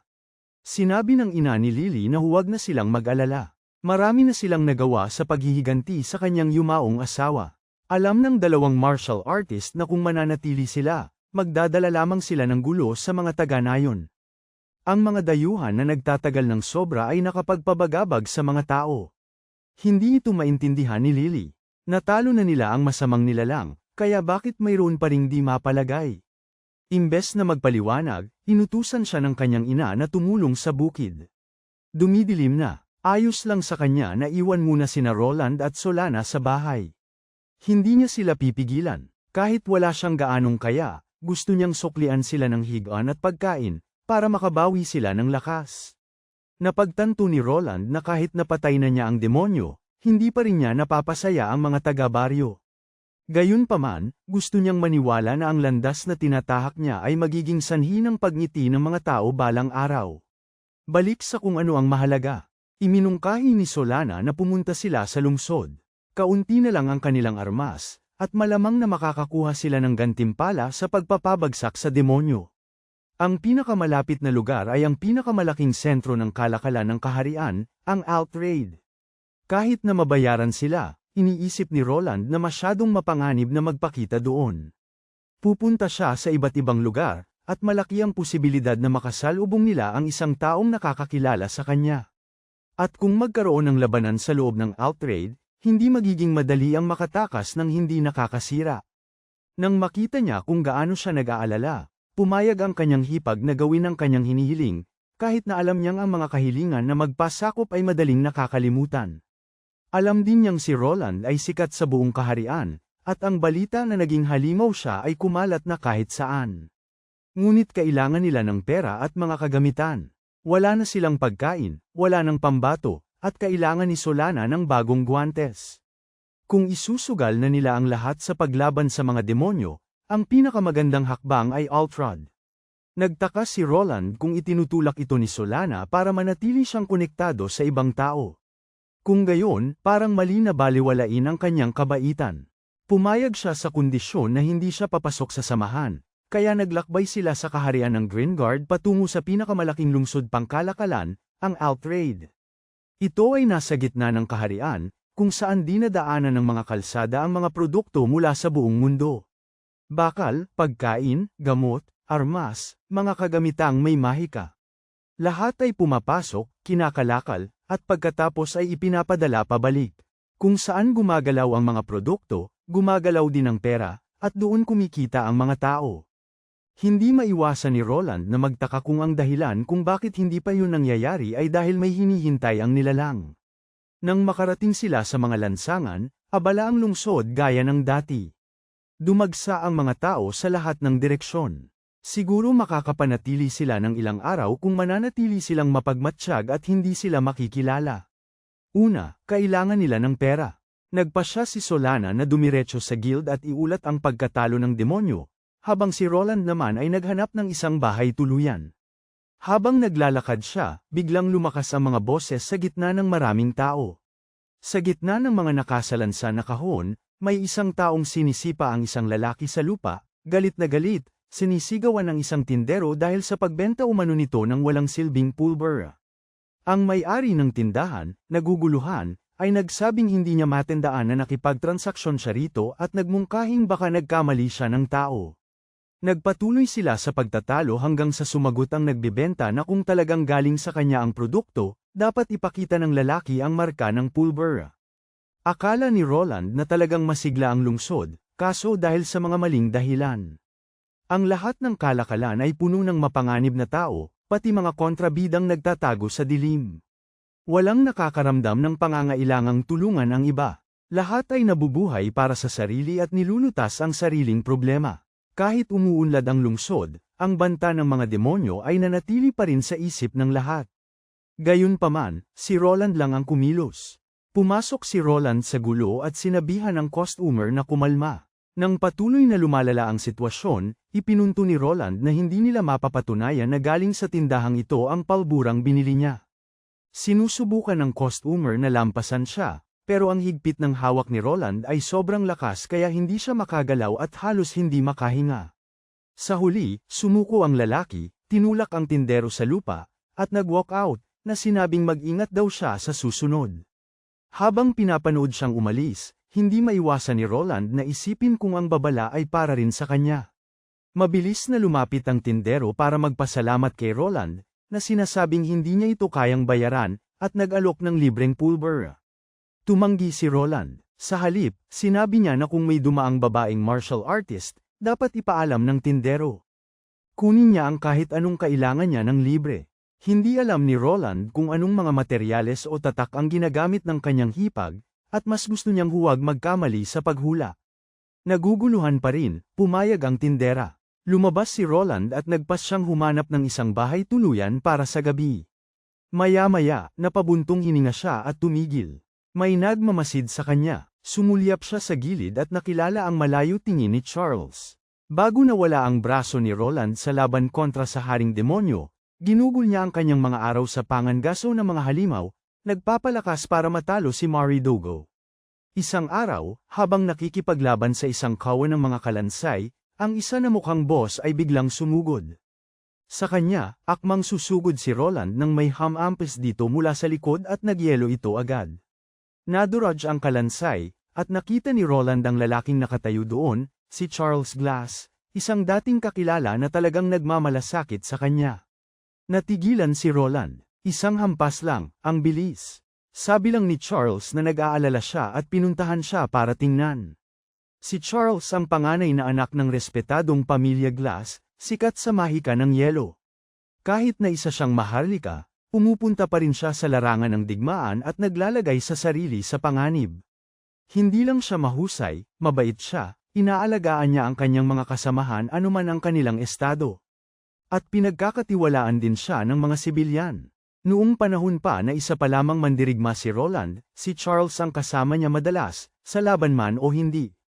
Nang araw na yon, nabanggit ni Roland na malapit lang ang kanilang baryo at inanyayahan siyang dumalaw. Si Charles, halatang masaya, ay nagtanong kung okay lang ba talaga, kaya nagpunta sila sa bahay ni Felicia. Malugod silang tinanggap ni Felicia at agad siyang nagtataka tungkol sa kaibigang inuwi ni Roland. Kilala na ni Solana si Charles at agad siyang binati. Nang mapagtanto ni Felicia kung sino siya isang maharlika mula sa angkan ng Glass, natigilan siya. Ang ideya na may isang taong katulad niya sa kanilang maliit na bahay ay labis siyang nataranta, halos gusto na niyang maglinis agad. Pumasok si Solana at ipinaliwanag na si Charles ay ang tipo na basta-basta dumedalaw sa mga ordinaryong taverna. Sumang-ayon si Charles, sinasabi na kapag lumalaban sila sa mga demonyo, lahat doon ay tao at magkakampi. Gayunpaman, hindi pa rin maiwasan ni Solana na mapansin kung gaano siya kapansin-pansin, na parang kumikinang siya sa gitna ng mga ordinaryong tao. Sinabi ni Roland sa kanila na magkikita silang muli pagkatapos ng laban, at matutuwa siya kung magiging kaibigan din si Felicia kay Charles. Nang maintindihan niya, nagpasya siyang tanggapin ito. Nang gabing yun, silang apat ay kumain ng sama-sama. Tumulong si Roland sa pagluluto, at nagdala si Charles ng alak. Nagtawanan sila, nakalimutan ang digmaan pansamantala, at nagkaroon ng totoong magandang oras. Pinuri pa ni Charles si Roland sa pagkakaroon ng napakagandang pamilya. Pagkatapos ay inamin ni Roland na kahit na sinasabi niyang ang kanyang layunin ay talunin ang lahi ng demonyo at iligtas ang mundo, ang gusto talaga niya ay protektahan ang kaligayahang yon. Tinawag ito ni Charles na isang kahangahangang pangarap at nag-alok na tumulong. Sa kasalukuyan, tinanong ni Roland kung alam ni Charles ang tungkol sa kahilingan para sa pagpapaamo. Inamin niya na nagulat siya nang marinig na si Roland ay naging demonyo, at naniwala siyang tungkulin niyang wakasan ang paghihirap ni Roland bago pa ito makapaminsala pa. Pero sa pagkakita niya rito ngayon, hindi maalis ni Charles ang pakiramdam na may dahilan kung bakit nangyari ito. Si Roland, nagulat, ay nagtanong kung talagang balak ni Charles na pakinggan ang mga salita ng isang di umano'y demonyo. Tumawa si Charles at sinabing ayos lang namang umasa ng kahit kaunting katinoan mula rito, at saka, sa tingin niya ay malakas siya para protektahan ang kanyang sarili kung may mangyari man. Nang marinig yun, napabuntong hininga na lamang si Roland at nagtaka kung gaano ba talaga maaasahan si Charles. Sa pahintulot na yun, ipinagtapat niya ang lahat sa kanyang matandang kaibigan. Lahat mula sa nayo ng Okuna, kay Felicia, hanggang sa kanyang paglalakbay upang talunin ang demonyong hari. Kitang-kita na labis na nasaktan si Charles sa pagkamatay ng asawa ng bida, at sinabi ni Roland na kasalanan niya ang lahat dahil hindi siya naging sapat na malakas. Gayunpaman, nag-aalab ang galit sa mga mata ng mandirigma, determinado siyang pagbayarin ang masamang hari sa lahat ng ginawa nito. Ngunit tinanong ni Charles kung yun ba ang gusto ni Felicia. Nang makita ang kalagayan ng braso ni Roland, nag-aalala ang Maharlika kung ano ang iisipin nito sa kabilang buhay kung makita siyang nagpapadala sa paghihiganti. Siyempre, hindi naman talaga kayang malaman ni Roland ang ganyang bagay, kahit na nakita niya pa siya sa panaginip na iyon. Ang kaya lang niyang gawin ay tanggapin ang landas na pinili niya, wala nang iba pa. Napabuntong hininga si Charles nang mapagtanto niyang hindi niya siya mapipigilan, kaya nagpasya siyang bibili siya ng oras habang tinutupad ng kaibigan niya ang kanyang layunin. Humingi ng paumanhin si Roland sa pagdadala sa kanya sa ganito, ngunit nangako siyang magkikita silang muli. Pagkaalis ng mandirigma, isang anino ang lumitaw sa ilalim ng mga paa ng Noble at humugis bilang isang maliit na silweta. Sinalubong si Charles ng isang malaking ngiti, matagal nang hinihintay ng bata ang tamang pagkakataon upang magkita. Siya, pero mukhang hindi na sila magkakausap dahil naghahanda na ang mahal na tao para lumaban. Samantala, maya-maya, nagpapahinga sina Roland at ang kanyang bayaw sa bahay tuluyan. Tinanong ni Solana kung natagalan ba siyang hanapin siya, at kung ginugol niya ang hapon sa paglilibot sa lungsod. Sumagot ang mandirigma, oo, at ipinaliwanag na nakasalubong niya si Charles at sinabi sa kanya ang lahat at mukhang nasa panig nila si Charles. Balak daw ng kanyang kaibigan na magpatagal at pigilan ang mga maharlikang kabalyero sa pagsisiyasat sa lungsod. Tungkol naman sa usapan sa guild, nakuha ni Solana ang gantimpala para sa paglupig ng walang problema. Bumili rin siya ng maraming pulver habang namimili. Mukhang may diskwento para sa mga babaeng martial artist noong araw na yon, kaya nagkataon. Nagkukunwaring walang alam, sumasang-ayon na lang si Roland at nagtatanong kung may nakuha pa silang impormasyon sa guild. Lumalabas na walang espesyal sa bida, dahil ang hiling na patayin siya ay namarkahan na bilang tapos na. Wala ring paglalarawan kay Crone o sa Haring Demonyo, kaya nagtataka silang dalawa kung ano ang balak nila. Sa una, iniisip ni Solana na ang hindi pagkakaroon ng impormasyon ay maaaring maging maganda, dahil ibig sabihin nito ay sila ay malaya, at idinagdag ni Roland na kahit papaano, si Crone ay siya lang ang pinupuntirya, kaya magkikita rin naman sila. Hanggang doon, plano ng mandirigma na patuloy na pumatay ng ibang demonyo, kaya inilabas ni Solana ang mapa at iminungkahi na sundan nila ang isang partikular na ruta. Habang pinapatumba ang mga troll at naga boss, dapat din nilang hanapin ang isang demonyo na nakasuot ng itim na baluti.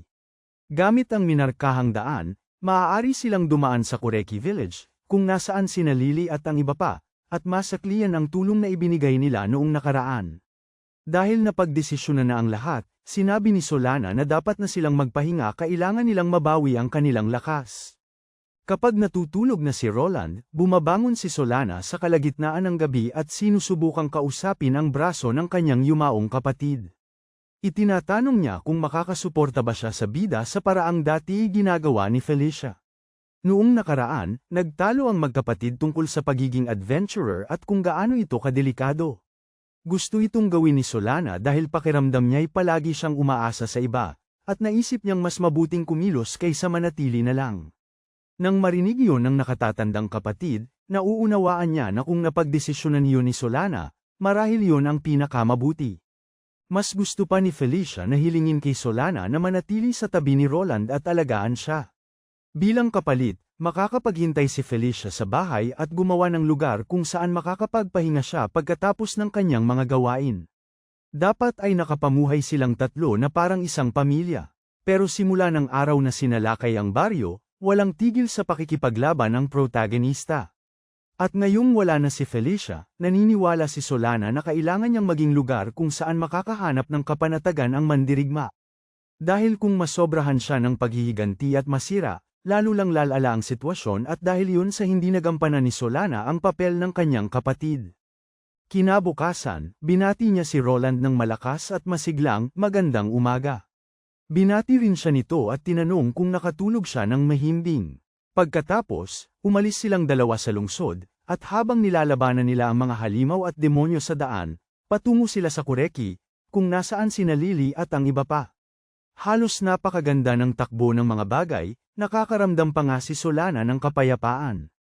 Pagkatapos, nakaramdam si Roland ng presensya at sinabi sa kanyang hipag na huminto. Sa amoy, alam niya kung ano yun. May malapit na bangkay. Iyon ang tawag ng mga tao sa isang halimaw na halaman, isa na umaatake gamit ang mga baging. Nagpapatubo si Roland ng mga bulaklak mula sa mga katawan upang magnakaw ng sustansya. Kung walang ulat ang samahan, siguradong kamakailan lang ito lumitaw. Mas mabuting puksain na ito bago pa kumalat. Lumihis sila sa daan at nagtulak papasok sa kailaliman ng gubat, kung saan may maliliit na kislap sa lupa. Namumukadkad ang mga bulaklak sa lahat ng dako. Magaganda ang mga ito, pero may mali. Lumapit si Roland, sinuntok ang isang malapit na puno, at ilang katawan ang nahulog mula sa mga tuktok ng puno. Ang nakita nila ay baluktot na kaya nag-alala sila na huli na sila. Tapos nakita ni Solana, ang nanay ni Lily ay kabilang sa mga katawang nakabitin. Habang natigilan sila, huli na nang mapagtanto ni Roland, ang bulaklak na may gawa nito ay umatake na. Sinasabi niya kay Solana na iwan muna ang nanay ng bata. Ang mahalaga ay patayin ang halimaw. Ginagamit ni Roland ang kanyang braso na sumisipsip para kunin at sipsipin ang mga baging, pero agad niyang napansin na mas marami pang magkakaparehong nilalang ang pumapalibot sa kanila. Huwag kang magpaloko, babala ni Roland. Iisa lang silang lahat. Sasagat na sana si Solana, pero biglang sumalakay mula sa gilid. Nabara ito ni Roland sa tamang oras. Kinabahan si Solana nang mapagtanto niyang isa itong talsik ng nakal-alasong likido. Nasalo ito ni Roland at sinubukang ibalik, pero hindi nasasaktan ang halaman sa sarili nitong lason. Kaya nagpalit siya ng taktika at nagpakain ng apoy sa mga baging. Mabilis kumalat ang apoy. Napagtanto ni Solana na kung silang lahat ay konektado bilang isa, kaya nilang puksain ang mga ito sa isang iglap. Ang nilalang ay nagbuga ng mga nakal-alasong bala na sumabog sa mga braso ni Roland. Naghasik ng pananggalang, ngunit hindi tumigil si Roland. Sumiklab ang apoy at sinakop ang lahat sa daraanan. Nang matapos, lumingon si Roland at nakita si Solana na tinitingnan ng nanay ni Lily. Pinalaya nila ito, pero huli na ang lahat. Ang tanging magagawa ni Solana ay umiyak, sinisisi ang sarili dahil huli na siya. Kahit si Roland ay hindi maintindihan kung bakit siya narito. Nakita ni Solana sa tabi ng katawan ang isang liham. Iyon ang dahilan kung bakit napunta ang nanay ni Lily sa gubat. Pinapante siya sa sulat, may gustong makipag-usap tungkol sa kaligtasan ni Lily, at nakapirma ang pangalan ni Roland. Nanlamig si Roland, hindi maisip ni Solana kung paano nangyari yon, o kung sino ang gagawa noon. Hindi rin alam ni Roland, ang alam lang niya ay hindi niya mapapatawad kung sino man ang gumawa ng gayon kalupit. Kailangan na nilang pumunta kay Kureki. Baka ang mga taga-baryo ang susunod. Nagmadali silang pumasok, at sa unang tingin ni Solana ay mukhang ligtas, kahit sa ngayon. Nagpunta sila sa bahay ni Lily, pero agad na nakaramdam si Roland na may mali. Isang lalaki ang sumigaw sa kanila, tinatanong kung paano sila nagkaroon ng lakas ng loob na bumalik. Tapos mas maraming taga-baryo ang dumating, inaakusahan silang mga especially iyan ng tribo ng demonyo at hinihingi kung saan nila dinala ang nanay ni Lily. Sinubukan ni Solana na ipaliwanag na wala silang alam sa nangyayari. Pinutol siya ng isang mas matandang lalaki, kasalanan daw ito lahat ni Roland, at ang patunay ay ang kanyang kanang braso. Nagulat si Roland, nalaman nila ang tinatago niya sa ilalim ng mga benda, pero hindi niya ito maitatanggi ngayon. Kung walang maniniwala sa kanila, sabi niya aalis na lang sila ng tuluyan pagkatapos makita si Lily kahit isang beses. Mas lalo lang nitong pinapagalit ang mga taga-baryo. Kumbinsido silang may ginawa ang mga especially iya sa kanya nilinlang siya. Tutal, wala pa nga si Lily sa baryo, at lahat ay nagpapanak kung saan siya nagpunta. Parang gumuho ang mundo ng pinuno nang marinig niya yun, pero patuloy pa rin sa pagtatanong ang ibang matatanda sa mga bisita. Alam nilang matagal nang sinisikap ni Lily na protektahan ang mga demonyo, na kahit nalaman niyang sangkot ang kanang braso ni Roland at nakita niyang nawala ang kanyang sariling ina, hindi pa rin siya tumitigil sa pagtatanggol sa kanila. Nagsimula nang isipin ng iba na nawawala na siya sa sarili. Sinabi ni Solana sa lahat na kumalma. Hindi niya maintindihan kung ano ang gusto nilang patunayan. Hindi sila ang may kasalanan sa pagkawala ng babaeng yon, at tiyak na hindi nila ginalaw ang isip nito. Pero patuloy na sumisigaw ang nakatatanda na sila ang ugat ng kasamaan, gaya ng sinabi ng salamangkero ng yelo. Nalaman ng mga taga-baryo ang tungkol sa braso ni Roland at iba pang bagay.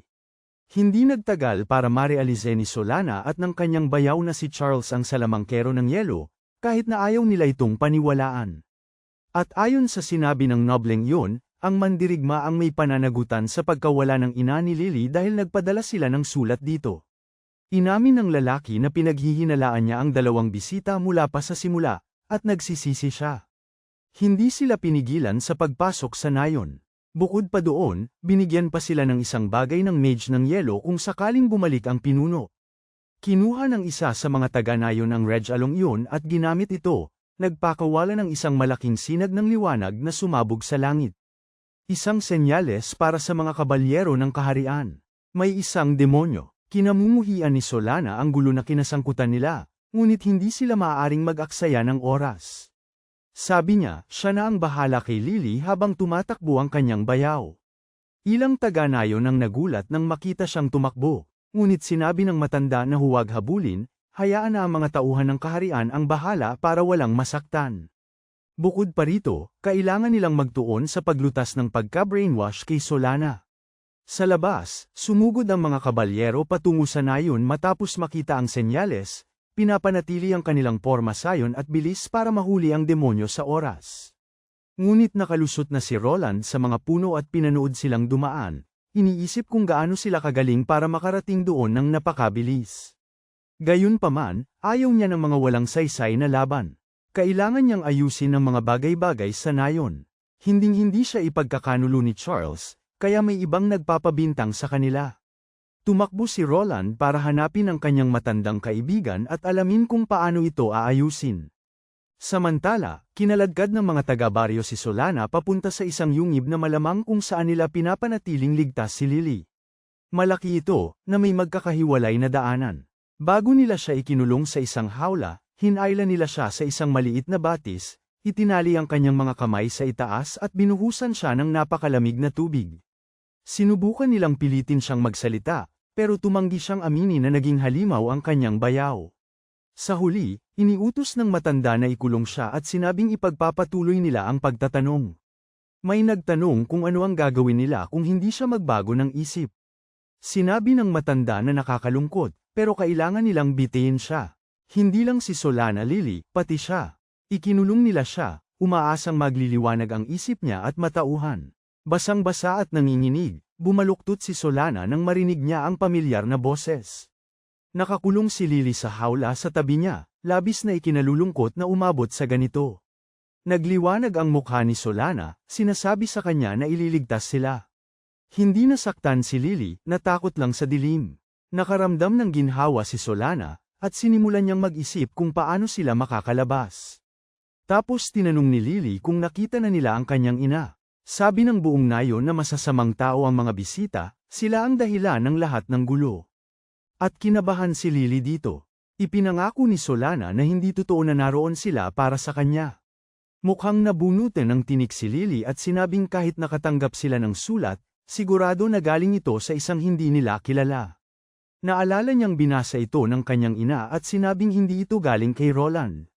Itinago ng kanyang ina ang kanyang pag-aalala, sinabihan si Lily na manatili sa bahay, at sinabing kailangan niyang umalis para asikasuhin ang isang mahalagang bagay. Niyakap siya nito, tiniyak na magpapakabait siya at maghihintay doon, at binalaan siya na huwag sumama sa mga estranghero. Sa narinig na yon, sigurado si Solana na alam ng kanyang ina na ito ay isang patibong. Gayunpaman, pinili niyang protektahan si Lily at umalis ng bahay. Kahit na kinakabahan siya, nangako ang martial artist na hahanapin nila ang nanay ni Lily pagkaalis nila. Alam ni Solana na hindi pa kaya ni Lily ang katotohanan ngayon. Una, tatakas sila. 3 beses lang sa isang araw dumadating ang mga gwardya para magdala ng pagkain, kaya may oras sila bago ang susunod na bisita. Kinuha ni Solana ang isang nakatagong kutsilyo at pinutol ang tali sa mga braso ni Lily. Kapag malaya na ang mga kamay nila, bubuksan niya ang mga kandado ng selda gamit ang isang hair clip na itinago niya. Nakikinig si Lily, humahanga. Pagkatapos, pareho silang natigilan mga yabag. May grupo na paparating. Ang nakatatanda, nagunguna sa ilang kabalyero patungo sa mga kulungan. Tinitigan ng isang sundalo ang mga babae at sinabing sila ay mga tagasunod ni Roland na demonyo. Nagtanong siya kung may senyales na nawawala na ang pagkontrol sa kanilang isipan. Sabi ng nakatatanda ay wala, mukhang hindi umubra kahit ang malamig na tubig ng kuweba. Napaikan ang kabalyero, aliganga. Hindi niya pinag-uusapan ang ilog. Ang ibig niyang sabihin ay ang ugali ng mga sibilyan. Nakakatakot, sabi niya, kapag nakikitungo ka sa mga tagasunod ng mga tribo ng demonyo, kailangan mo laging humigit pa ng isang hakbang. Samantala, hinahanap ni Roland ang gubat hanggang makarating siya sa isang bangin at makita ang kanyang hinahanap. Noong nagkahiwa-hiwalay ang grupo, dati silang dalaway nanunood ng liwanag ng buwan sa mga lugar na tulad nito. Inisip ni Roland na narito si Charles. Kinukwento niya ang nangyari sa nayon. May nagtatangkang isisi sa kanila ang mga krimen. Kailangan nilang magtulungan, hanapin ang tunay na kaaway, at ipaliwanag ang lahat sa mga taga-bayan. Nagsisimulang magtipon ng kapangyarihan si Charles. Tinatanong niya kung paano naging ganoon katanga si Roland para isipin na hindi siya kailanman tatraiderin. Sabi niya, kinasusuklaman na niya si Roland simula pa lang, nagtatago lang siya. Nakatitig lang si Roland, naguguluhan. Akala niya magkasama sila, hindi pala kay Charles. Sabi niya nagsisinungaling lang siya hanggang ngayon, tapos nagpakawala siya ng maraming piraso ng yelo. Sabi niya ipinanganak sila sa isang mundo kung saan ginagamit ang mga tao na parang kasangkapan para sa kapakanan ng iba at yun daw ang pinakamagandang paraan ng pamumuhay. Maaaring nawala na kay Roland ang kanyang husay sa espada, pero malakas pa rin siya para ipagtanggol ang sarili niya. Inaamin yun ni Charles. Kaya pala siya nanatili sa malapit noong una, dahil madaling nakakakuha si Roland ng resulta. Walang maintindihan si Roland, naaalala niya ang mga ngiti nila. Kahit noong gabing nanatili si Charles sa bayan nila. Sabi ni Charles totoo ang bahaging iyon dahil napakaganda raw ni Felicia. Nanlamig si Roland. Patuloy lang sa pagsasalita si Charles. Nahulog ng labis ang loob niya sa kaibigan ni Felicia Roland noong bata pa kaya naisip pa niyang kunin ito para sa kanya nang makita niyang sobrang nagmamahalan ang dalawa. Pero laging tumatakbo si Roland sa kung saan para harapin ang mga demonyo. Akala ni Charles, mamamatay din ito, at sa kanya kukunin si Felicia. Sabi niya, nakakalungkot daw nang mabalitaan niyang patay na ito. At oo, natural lang na nakaramdam siya ng galit nang dumating ang balita. Tanong ni Roland kung kaya ba yun ang dahilan kung bakit sinira siya ni Charles sa baryo, nagkakalat ng kasinungalingan, sinisira ang kanyang reputasyon. Sabi ni Charles, medyo. Pero hindi raw yun ang pangunahing dahilan. Dahil bihag si Solana ngayon, at dahil pinapaalala niya kay Charles si Felicia, gusto rin niya itong mapasa kanya. Kapag naalis na niya si Roland, maaari niyang isisi sa kung sinong demonyo ang pagkamatay, tapos aaliwin niya si Solana habang nagluluksa ito. Si Roland, gulat at galit, sinabing hindi niya inakala na ganun kababa si Charles. Sabi lang ni Charles na ganito na talaga ang buhay. Walang nagtitiwala sa kahit sino. Wala kang pagpipilian, kikilos ka para sa sarili mong kapakanan. Sinusubukan ni Roland na bigyang katwiran ang paghihiganti gamit ang braso ng kanyang namatay na asawa, kaya sa isang paraan, pareho sila. Nang makitang tumahimik si Roland, sinabi ni Charles na sawang-sawa na siya sa nakakabagot na usapan. Muli niyang hinugupit ang yelo at umatake ng walang pag-aalinlangan. Hindi makagalaw si Roland. Dahan-daang lumapit si Charles at sinabing bukas na bukas si Roland. Mula sa malapitan, ibinuhos niya ang lahat. Tuluyang giniginaw siya. Akala ni Charles tapos na. Ngunit naririnig pa rin ang boses ni Roland sa pamamagitan ng mahika, at napabuntong hininga siya, na pagtantong naging makasarili nga siya. Gayunpaman, hindi pa siya maaaring mamatay ngayon. Winasak niya ang yelo gamit ang kanyang nagliliyab na braso. Sandaling nagulat si Charles, ngunit hindi na bahala sa paglaban. Hindi niya alam ang binabalak ng mga kabalyero ng kaharian para sa paghihiwalay. Alam ni Roland na hindi mahina ang kanyang hipag para hayaang paglaruan siya. Sapat siyang malakas para subukang suportahan ang isang tulad niya. Pagkatapos tumingin sila sa gawin ng nayon at nakita ang isang ulap ng usok na umaakyat. Hindi sunog, isang senadoryas mula kay Solana. Nakatakas siya kasama si Lily, tulad ng inaasahan niya. Mabuti, ibig sabihin, hindi pa pwedeng puntahan ni Roland. Una, kailangan niyang harapin ang problemang nasa harap niya. Si Charles, nagngangalit, hindi matanggap na palaging ang mandirigmang iyon ang nakakakuha ng lahat. Ngayon isa lang ang gusto niya. Patayin si Roland habang may pagkakataon pa siya. Hindi binalak ni Roland na kitilin ang buhay ng dati niyang kaibigan. Kinakalaban lamang niya ang mga demonyo. Sa halip, susuntukin niya ang nobleng yun ng malakas para mawala ang baluktot niyang pag-uugali. Siyempre, hindi papayag ang nobleng mahawakan ng braso ng demonyong yun.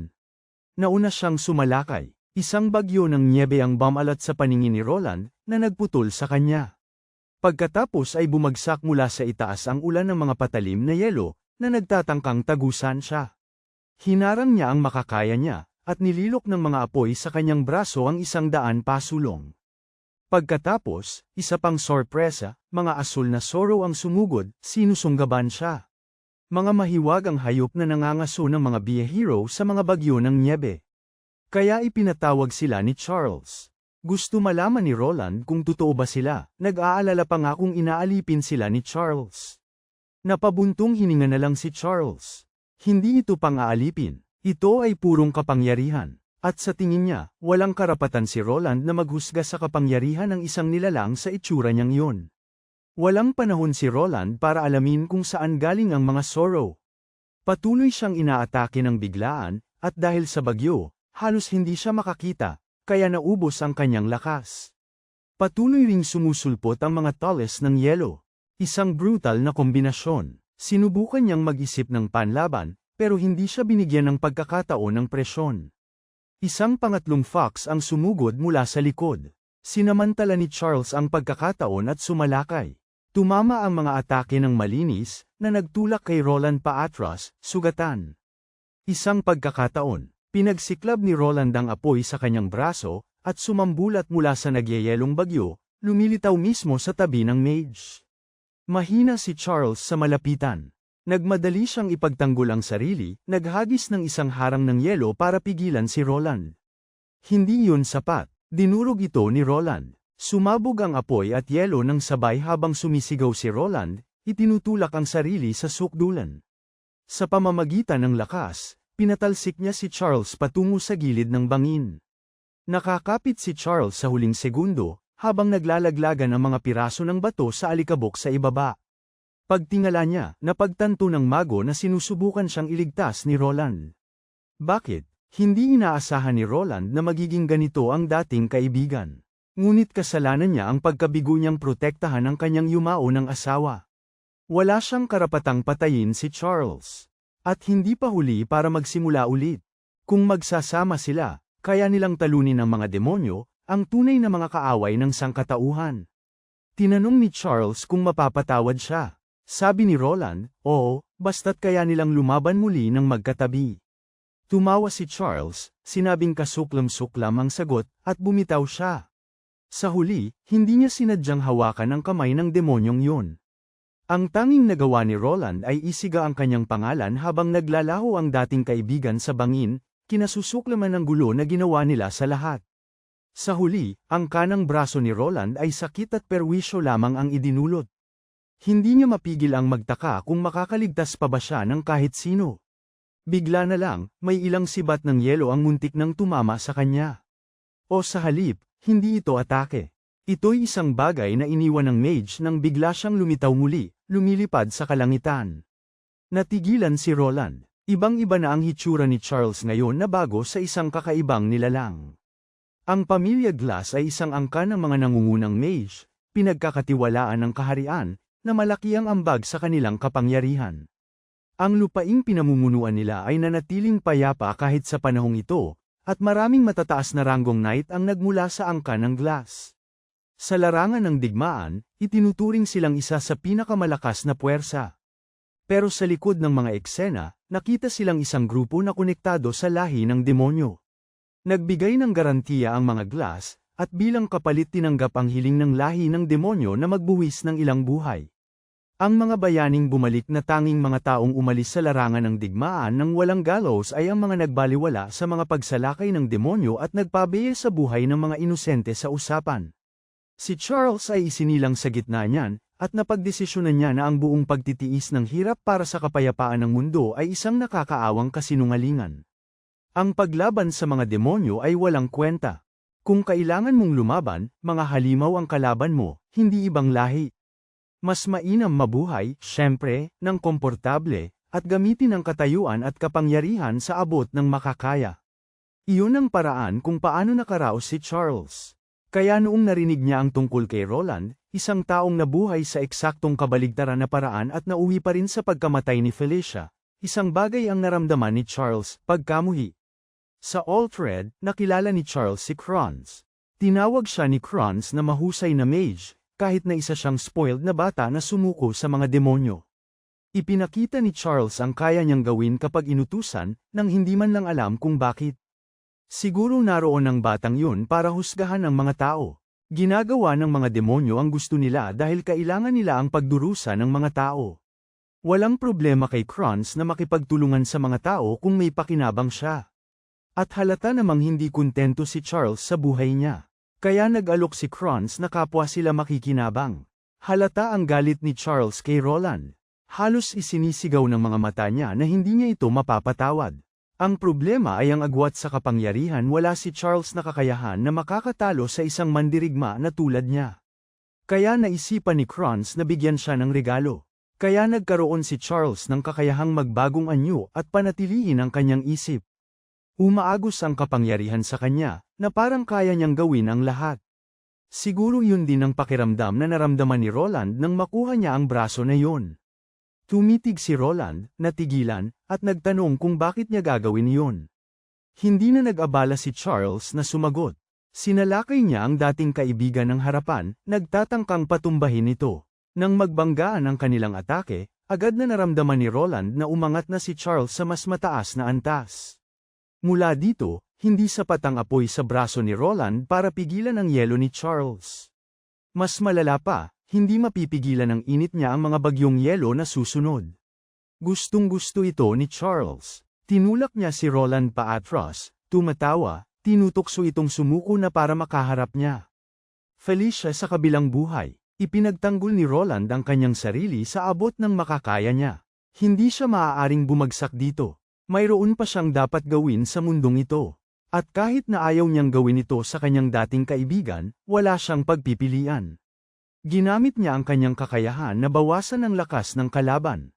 Nang maramdaman ni Charles na nanghihina siya, sumipa siya pabalik gamit ang kanyang mga pakpak at lumayo. Ngunit sapat na ang natanggap ni Roland. Ang kanyang kamay na apoy ay nagbago rin sa isang kamay na yelo. Ngayon ay may kapangyarihan na siyang pigilan siya, kahit ano pa ang mangyari. Mula sa malayo, tumawa ang mga crow nang mapagtanto niya ang nakatagong daya ng bida. Ang mga taong may ganyang mga plano ang palaging pinakamasayang guluhin. Sa sitwasyong yun, siguro oras na para sa isang espesyal na pagdating. Samantala, naisip ni Charles, ang pagkakaroon ni Felicia ng isang nakakadiring kakayahan ay nakakatawa. Siguro frustrated siya sa buong panahon na ito, at iyon ang kanyang nakatagong kapangyarihan. Sa anumang paraan, hindi siya magpapatalo dito. Nang muling sumugod sa kanya ang isang snow fox, hinawakan ito ni Roland at dinurog. Ang kanyang braso ay halos umabot sa absolute zero, kaya kahit ang mga mahiwagang hayop na tulad yun ay nagyayelong tuluyan. Gumawa pa si Charles, pinadala ang mga ito ng sunod-sunod, at isa-isa namang winasak ni Roland. Tapos, nagpalitan sila ng suntok. Naalala ni Roland na ninakaw niya ang halos lahat ng init mula sa apoy ni Maridogo noon. Pero may hangganan ang yelo. Hindi na pwedeng bumaba pa ang temperatura kaysa sa dati. Kinutya siya ni Charles dahil doon, wala raw espesyal sa lamig niya. At ang katotohanang gusto pa ring maghayganti ni Roland ay nagpapatunay lang na kumapit siya sa pag-asang iyon mula pa sa simula. Habang mas maraming tama ang natatanggap ni Roland, mas nararamdaman niya ito. Gumaling na ang pakikipaglaban niya ng mano-mano. Pero sa huli, bumagsak siya sa lupa, hindi na nga sigurado kung paano niya matatalo ang salamangkero. Sabi ni Charles, naguguluhan, na hindi niya gusto ito. Kahit ngayon, nakatatak pa rin kay Roland sa isip niya ang hanggal na ideya na kaya niya siyang pigilan. Kapag nagamit na ang demonyong kapangyarihang yun, walang nang pagbabalik sa normal kaya hindi talaga mangyayari ang gusto ni Roland. Nang oras na yun, Charles, bamantong hininga si Roland. Hindi rin naman siya mamahalin ni Solana. Pero bale wala yun palagi naman niya itong pwedeng gawing eskultura ng yelo at handgun kahit kailan niya gusto. Nagtanong siya kung talagang imposible ba silang magkaunawaan. Sumang-ayon ng mage. Tadhana na ng isilang si Roland sa pamilyang Glass. Gaya ng dati, patuloy na nabubulok ang mundo ni Roland pero yun mismo ang dahilan kung bakit hindi siya tumitigil sa paghabol sa kanyang layunin. Gagamitin niya ang bawat kapangyarihang mayroon siya para makapaghiganti. Ang mga kapangyarihang ninakaw niya gamit ang kanyang kanang braso, pinagsama sa isang puwersa. Ang apoy ni Mari Dogo at ang yelo ni Charles ay naging isang bagong teknik, isa na maaaring magpatibay pa sa kanya. Agad itong napatunayan. Nagpakawala ng suntok si Roland at pinabagsak ang kanyang kalaban ng napakabilis kaya hindi man lang namalayan ng mage ang nangyari. Hindi maintindihan ni Charles kung saan nakuha ng bata ang ganoong klaseng lakas. Parang dayaan talaga, galit na galit, sumigaw siya, tinawag na magnanakaw si Roland, at pinakawalan ng isang kawan ng mga ice fox sa kanya. Walang kahirap-hirap na winasak ni Roland ang bawat mahiwagang nilalang. Lumapit siya sa dating kaibigan, handa nang tapusin ito. Isang suntok, tapos isang malaking pagsabog. Nang muling damilat si Charles, napagtanto niyang kinamuhian niya talaga si Roland sa lahat ng panahong ito. Gayunpaman, sa kaibuturan niya, hinangaan din niya ito. Si Roland ang taong kumakapit sa pag-asa kahit wala man lang siyang alam, pinapanatiling nagliliyab ito sa puso niya anuman ang mangyari. Ngayong naiintindihan na ni Roland ang sama ng loob, inisip ng salamangkero kung anong uri ng kinabukasan ang naghihintay sa kanya. Umaasa ang bahagi niya na mamumuhay ng masaya si Roland. Ang panunood kay Charles na naglaho ay nag-iwan kay Roland na nag-iisip, hindi sigurado kung ano ang iisipin tungkol dito. Ngunit dumarating na ang mga maharlikang kabalyero, at napansin nila ang kalat. Ayaw na niyang makitungo sa kahit sino pa, kaya nagmadali siyang hanapin ang kanyang hipag. Tumakbo siya palabas ng kagubatan patungo sa dalaga, hindi napapansin ang isang bagay na kulay ube na dumadaos-dos sa lupa sa likuran niya. Nangako si Roland na makikipagkita kay Solana kanina. Ang lugar ay nasa timog ng maasong apoy. Hindi nagtagal, natagpuan niya ang martial artist. Nagmadali siya palapit, tinignan kung okay lang ba ito pagkatapos marinig ang mga pagsabog. Nakilala niya ang mahika ng yelo mula sa malayo na gawa ni Charles, at tinanong kung kamusta ito. Nag-atubili si Roland. Ipaliwanag niya mamaya. Sa ngayon, nagpapasalamat lang siya na ligtas si Lily. Pero kailangan nilang bumalik agad sa nayon. Kailangan nila si Lily para sabihin sa lahat na si Solana at Lily ay nasa ilalim ng isang uri ng kontrol sa isip. Nag-aalala ang mga ranger kay Lily, at kung hindi nila lilinawin ito, baka tratuhin pa nila ito ng mas masama kaysa dati. Tinanong ni Solana kung talagang okay lang kay Roland yun. Hindi ba mas mabuti kung ipaliwanag ang lahat ng maayos? Pero hindi nag-isip si Roland. Basta nararamdaman niya na kaya niyang protektahan ang batang babae, at ang lahat ng ginawa niya ay saktan ang mga taong nagtitiwala sa kanya. Mabilis yung pinutol ni Solana. Marami na siyang beses na nailigtas nito. Gayunpaman, mas gusto ni Roland na maging masamang tao at panatilihing simple ang mga bagay. Tapos, lumitaw ang mga crones. Nagpaalam siya kung maaari niyang gambalain ang kanilang kapanapanabik na pagtatalo, at kumaway ng masaya. Sinabi ng demonyo na nanunood siya at pinuri si Roland sa pagharap sa isang dating kasama ng may ganoong sidhi. Walang ideya si Solana kung ano ang ibig sabihin nito. Isa lang ang pinagtuunan ni Roland. Si Crones ang nagpabago kay Charles para maging isang demonyo. Agad na sumang-ayon si Crones, sinasabi na ginawa lang daw niya ang ginawa rin nila sa kanang kamay nito. Sinalakay siya ni Roland diretso, na parang usok lang si Crones. Sa isang buntong hininga, sinabi ni Crones na kumalma siya. Hindi niya maintindihan kung bakit sila nagagalit. Pwede sisihin ni Roland ang lahi ng mga demonyo, pero sa huli, kasalanan din ni Charles dahil sa pagtataksil sa kanila. Binigyan lang daw ni Crones ang marangal na isang pagkakataon na kumilos ayon sa mga damdamin na matagal na niyang itinago. Tapos bumitaw pa siya ng isa pang nakakagulat na balita. Ang pamilya Glass ay may koneksyon sa mga demonyo sa loob ng maraming henerasyon. Talagang nabigla si Roland doon. Sinabi ng mga matatanda na ang mga tao ay kasing sama rin ng bagay na pinaglalabanan nilang talunin. Si Roland, dahil sa pagkabigo, ay iginiit na ang impluwensya ng demonyo ang siyang nagpalala sa lahat, ang nagtulak kay Charles upang magtaksil. Nagtawanan ng mga matatanda sa kung gaano kaina si Roland pagdating sa damdamin. Nagdaramdam sa isang walang kwentang tao na tinawag niyang kaibigan. Sa huli, nagpa siya ang ehekutibo na dapat niyang simulan ng pagpuntirya sa mga taong malapit sa kanya. Gusto niyang makita mismo kung ano ang ginagawa ni Roland mula pa noong insidente sa Okuna Village at ang buong bagay tungkol sa bangkay ni Felicia. Kaya sabi ni Crones, pupunta na raw siya mismo sa bayan nila, gamit ang tunay niyang katawan, hindi anino.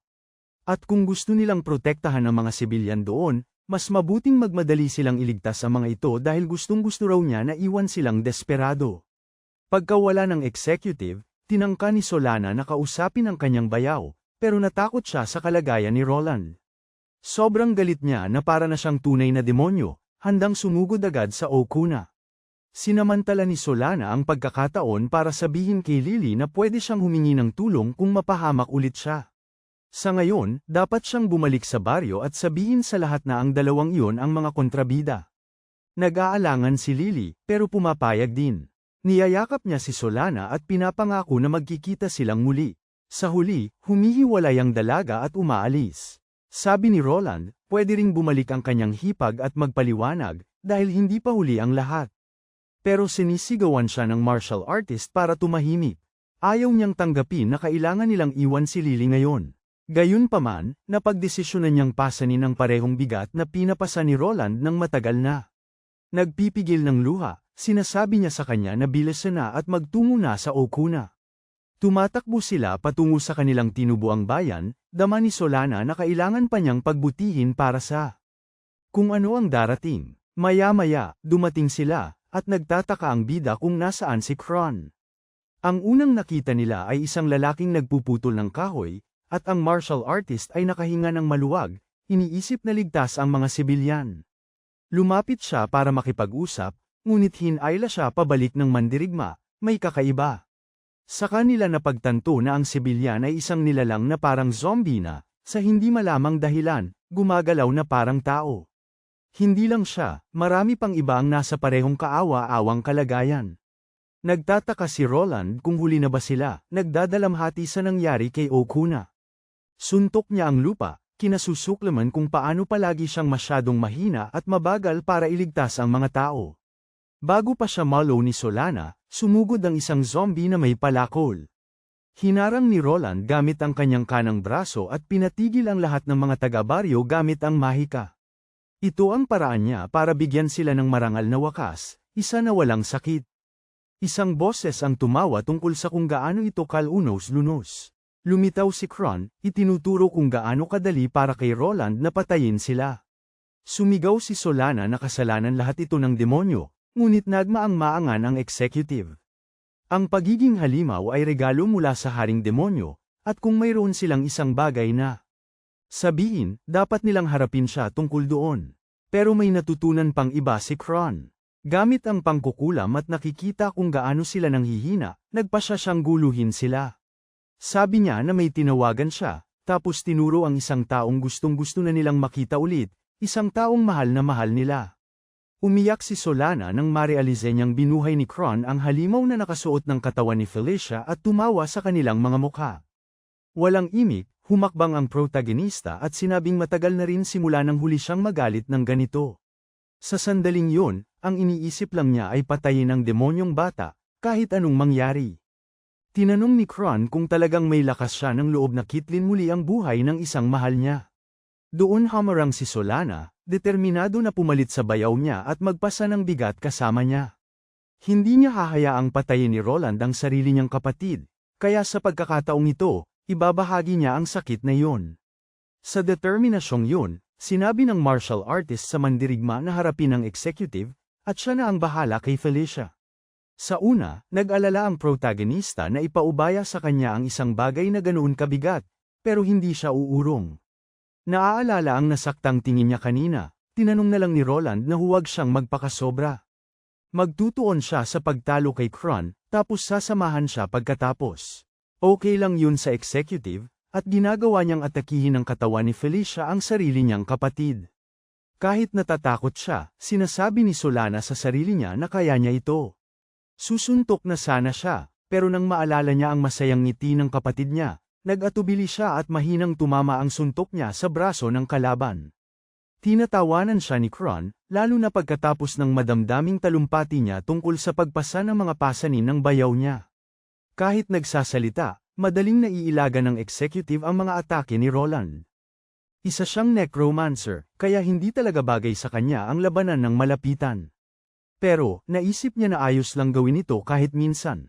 Habang tumatagal ang laban, napagtanto ni Solana na tama ang mga puna sa kanya. Kailangan niya ng mas matatag na paninindigan. Hindi niya pwedeng sabihin na ayaw niyang gawin ng isang bagay, lalo na't alam niya kung gaano kalaki ang pinagdadaanan ng kanyang bayaw na mag-isa. Matagal na niyang alam, nakikita siyang pasan-pasan ang sakit na yun. Kahit naglalakbay sila ng magkasama, kahit anong sabihin niya, isinasara ni Roland ang kanyang sarili, ayaw pag-usapan ang nararamdaman niya.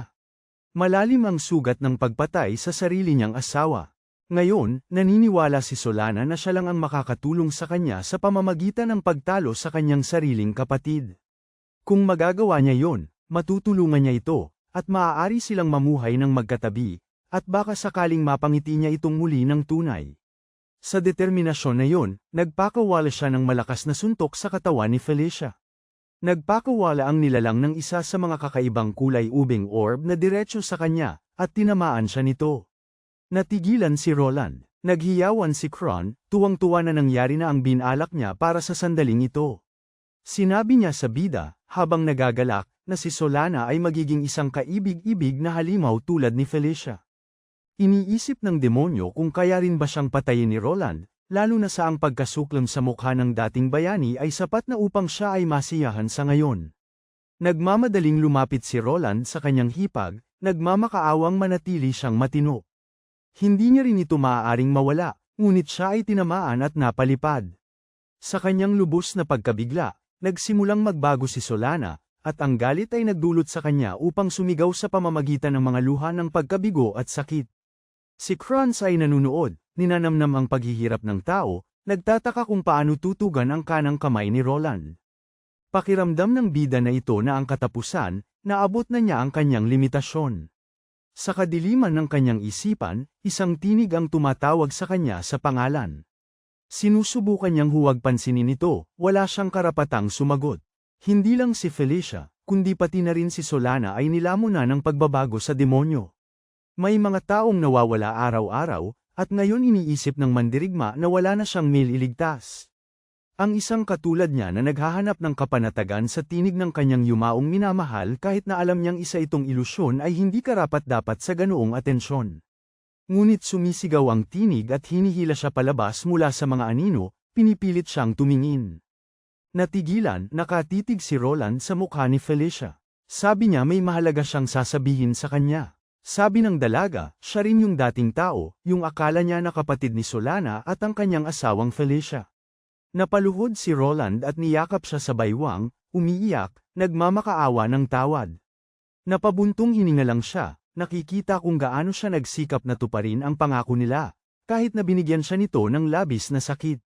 Gayunpaman, sabi niya hindi naman siya nawala ng pag-asa, at wala siyang pakialam na ginamit niya ang kanyang kanang braso.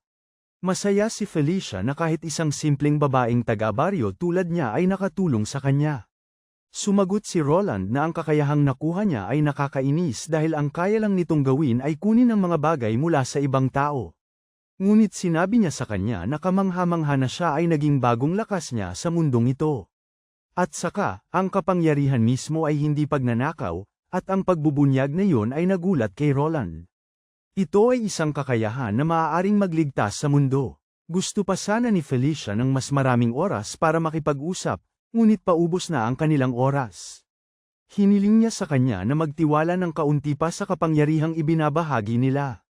Kung magtutulungan sila, may iligtas din nila ang Solana. Hawak ang kanyang kamay, sumang-ayon si Roland, at naramdaman niya ang pag-asa ng kanyang yumaong asawa na nanahan sa kanyang puso. Pagbalik sa tunay na mundo, tinitingnan niya ang kanyang kanang braso at nagpas siyang magtitiwala na siya rito mula ngayon. Pinapanood ni Crones, sabik na malaman kung paano ito magtatapos, habang inaatake ni Roland ang dating martial artist. Sa pagkakataong ito, determinado si Roland na gamitin ang braso ni Felicia para kunin ang sumpa mula sa katawan ng kanyang hipag at iligtas siya. Nagbanggaan ang kanilang mga kapangyarihan at umabot sa isang pagsabog. Ipinikit ng executive ang kanyang mga mata mula sa matinding liwanag. Sa kanyang pagtataka, talagang napigilan ni Roland ang pagbabago ni Solana. Muling nagbago ang kanyang kanang braso, bumabalik na mas malakas pa kaysa dati. Lubos na naguguluhan, gustong malaman ni Crones kung bakit tao pa rin siya, galit na ang trahedyang ginawa niya ay madaling nabura. Binabaliwala niya ang nakita niya at nagpapakawala pa ng mas maraming bowl ang sinumpa sa kanila. Muli, hinarang ni Roland gamit ang kanyang kanang braso at sinipsip ang masamang kapangyarihan. Nagngingit-ngit, paulit-ulit na umaatake si Crones. Matagal na niyang hinihintay ang sandaling ito simula nang una niyang makilala ang dating bayani. Kahit siya ay nag-iisip na ang kakayahang magpawalang bisa ng sumpa ay masyadong malakas para umiral sa mundong ito. Sinasabi ni Roland na mali ang lahat ng iniisip niya. Ang kakayahan ni Felicia ay ang maging mabait sa iba at damayan sila sa kanilang pagdurusa. Ang nakakapangilabot na pagbabagong anyo na sumisira sa katawan ng mga tao ay isang bagay na balak ni Roland na wakasan ng tuluyan kapag natalo niya si Crones. Lumalapit siya at nagpakawala ng isang malinis na suntok sa mukha ni Crones, na nagpatalsik sa kanya. Ang kanyang bagong kanang braso ay nagpapakita ng tunay nitong kapangyarihan. Kaya nitong magbago ng hugis kahit anong gusto niya. Pinangalanan niya itong braso ng 10,000 anyo. Bumangon si Crones, muling sumugod si Roland, at umiwas ang demonyo, o akala niya ay umiwas siya. Hindi na makakawala si Roland ngayon. Ilang sandali pa, nahuli niya ito at ibinagsak sa lupa. Ginagamit niya ang braso para itumba ang executive sa mga pader at sa lupa, sumisira ng mga bahay at gumugulo sa buong baryo. Sa huli, hinihila ni Roland si Crones palapit, binibigyan siya ng pagkakataong magmura pa, ayaw na magpababa sa kanya ngayon. Pero wala pa rin, hindi sumusuko si Crones, kahit paulit-ulit na pinupukpok ni Roland ang kanyang mukha. Galit na galit si Crones sa nakakapangilabot na anyo ng braso ni Roland. Dapat sana ay pinahahalagahan niya ito dahil isa itong bahagi ng minamahal ng mandirigma. Sabi ni Roland, hindi na mahalaga ang hitsura. Nakikipaglaban siya kasama si Felicia. Ang kaluluwa niya ay kasama niya saan man siya magpunta, at yun lang ang kailangan niya. Ayaw marinig ni Crones ang mga corny na usapan tungkol sa pag-ibig. Ibinubunyag niya ang isang bagong kakayahan, ang sariling necromancia. Binubuhay nito ang mga patay sa mas malaki at mas malakas na anyo kaysa noong sila ay buhay pa. Kahanga-hanga na si Mari Dogo noon pa man, kaya alam ni Crones na ang paggamit nito sa kanyang sarili ay gagawin siyang mas nakakatakot. Nagbabago siya at lumalaki, determinadong patayin si Roland. Ang bawat tao sa mundong ito ay umiiral lamang upang year-okan ng mga demonyo. Ang bawat patak ng pag-asa sa kanilang mga puso ay dapat durugin. Tinatanggihan ni Roland na ang pag-asa ang nagpapanatili sa kanila na buhay. Iyon ang paniniwala niya at ni Felicia. Ngunit ang nakakadiring nilalang na iyon, na sobrang karaniwan at romantiko, ay nagpapagalit sa executive, at susugod sana ito para patayin siya. Hindi umurong si Roland. Hindi niya hahayaang matalo ang sangkatauhan sa lahi ng demonyo. Tinanggap niya ang atake sa kanyang kanang braso at itinapon si Crones palayo gamit ang kanyang sariling lakas. Pagkatapos mapuruhan, hindi makapaniwala ang necromancer na hinarap siya ng harapan at natalo. Ngunit kung magpapatuloy ito, mananalo siya sa anumang paraan. Napalingon si Roland, nagulat, nang maglabas ng kulay lilang ilaw ang bangkay ni Felicia. Pagkatapos kumalat ito, nagsimulang magliwanag ang bawat zombie sa nayon. Ninanakaw at idinidirekta ang kanilang enerhiya papunta sa mga bruha habang pinapagana niya ang isa pang kakayahan. Lumalakas siya at pinipilit ang lahat sa nayon na magsama-sama sa isang kakatwang nilalang. Simple lang ang plano, paglabanin ang mga patay na sibilyan, at pilitin si Roland na patayin sila ng paulit-ulit. Hindi nag-atubili si Roland. Gumamit siya ng metamorphosis sa kanyang braso at sinipsip ang pinagsama-samang masa. Bumalik sa dati nilang anyo ang mga katawan ng sibilyan, kasama si Felicia. Hindi niya sila kayang buhayin muli, pero hindi niya hahayaang bastyusan ng demonyo ang kanilang mga katawan. Higit sa lahat, gusto niyang maramdaman ng ehekutibong iyon ang sakit na idinulot niya sa pagdadala ng bigat ng buhay ng mga tao. Ayaw marinig ni Crones iyon mula sa mga basurang tulad niya. Samantala, naglalakad si Solana sa isang puting-puting lugar, hindi sigurado kung nasaan siya.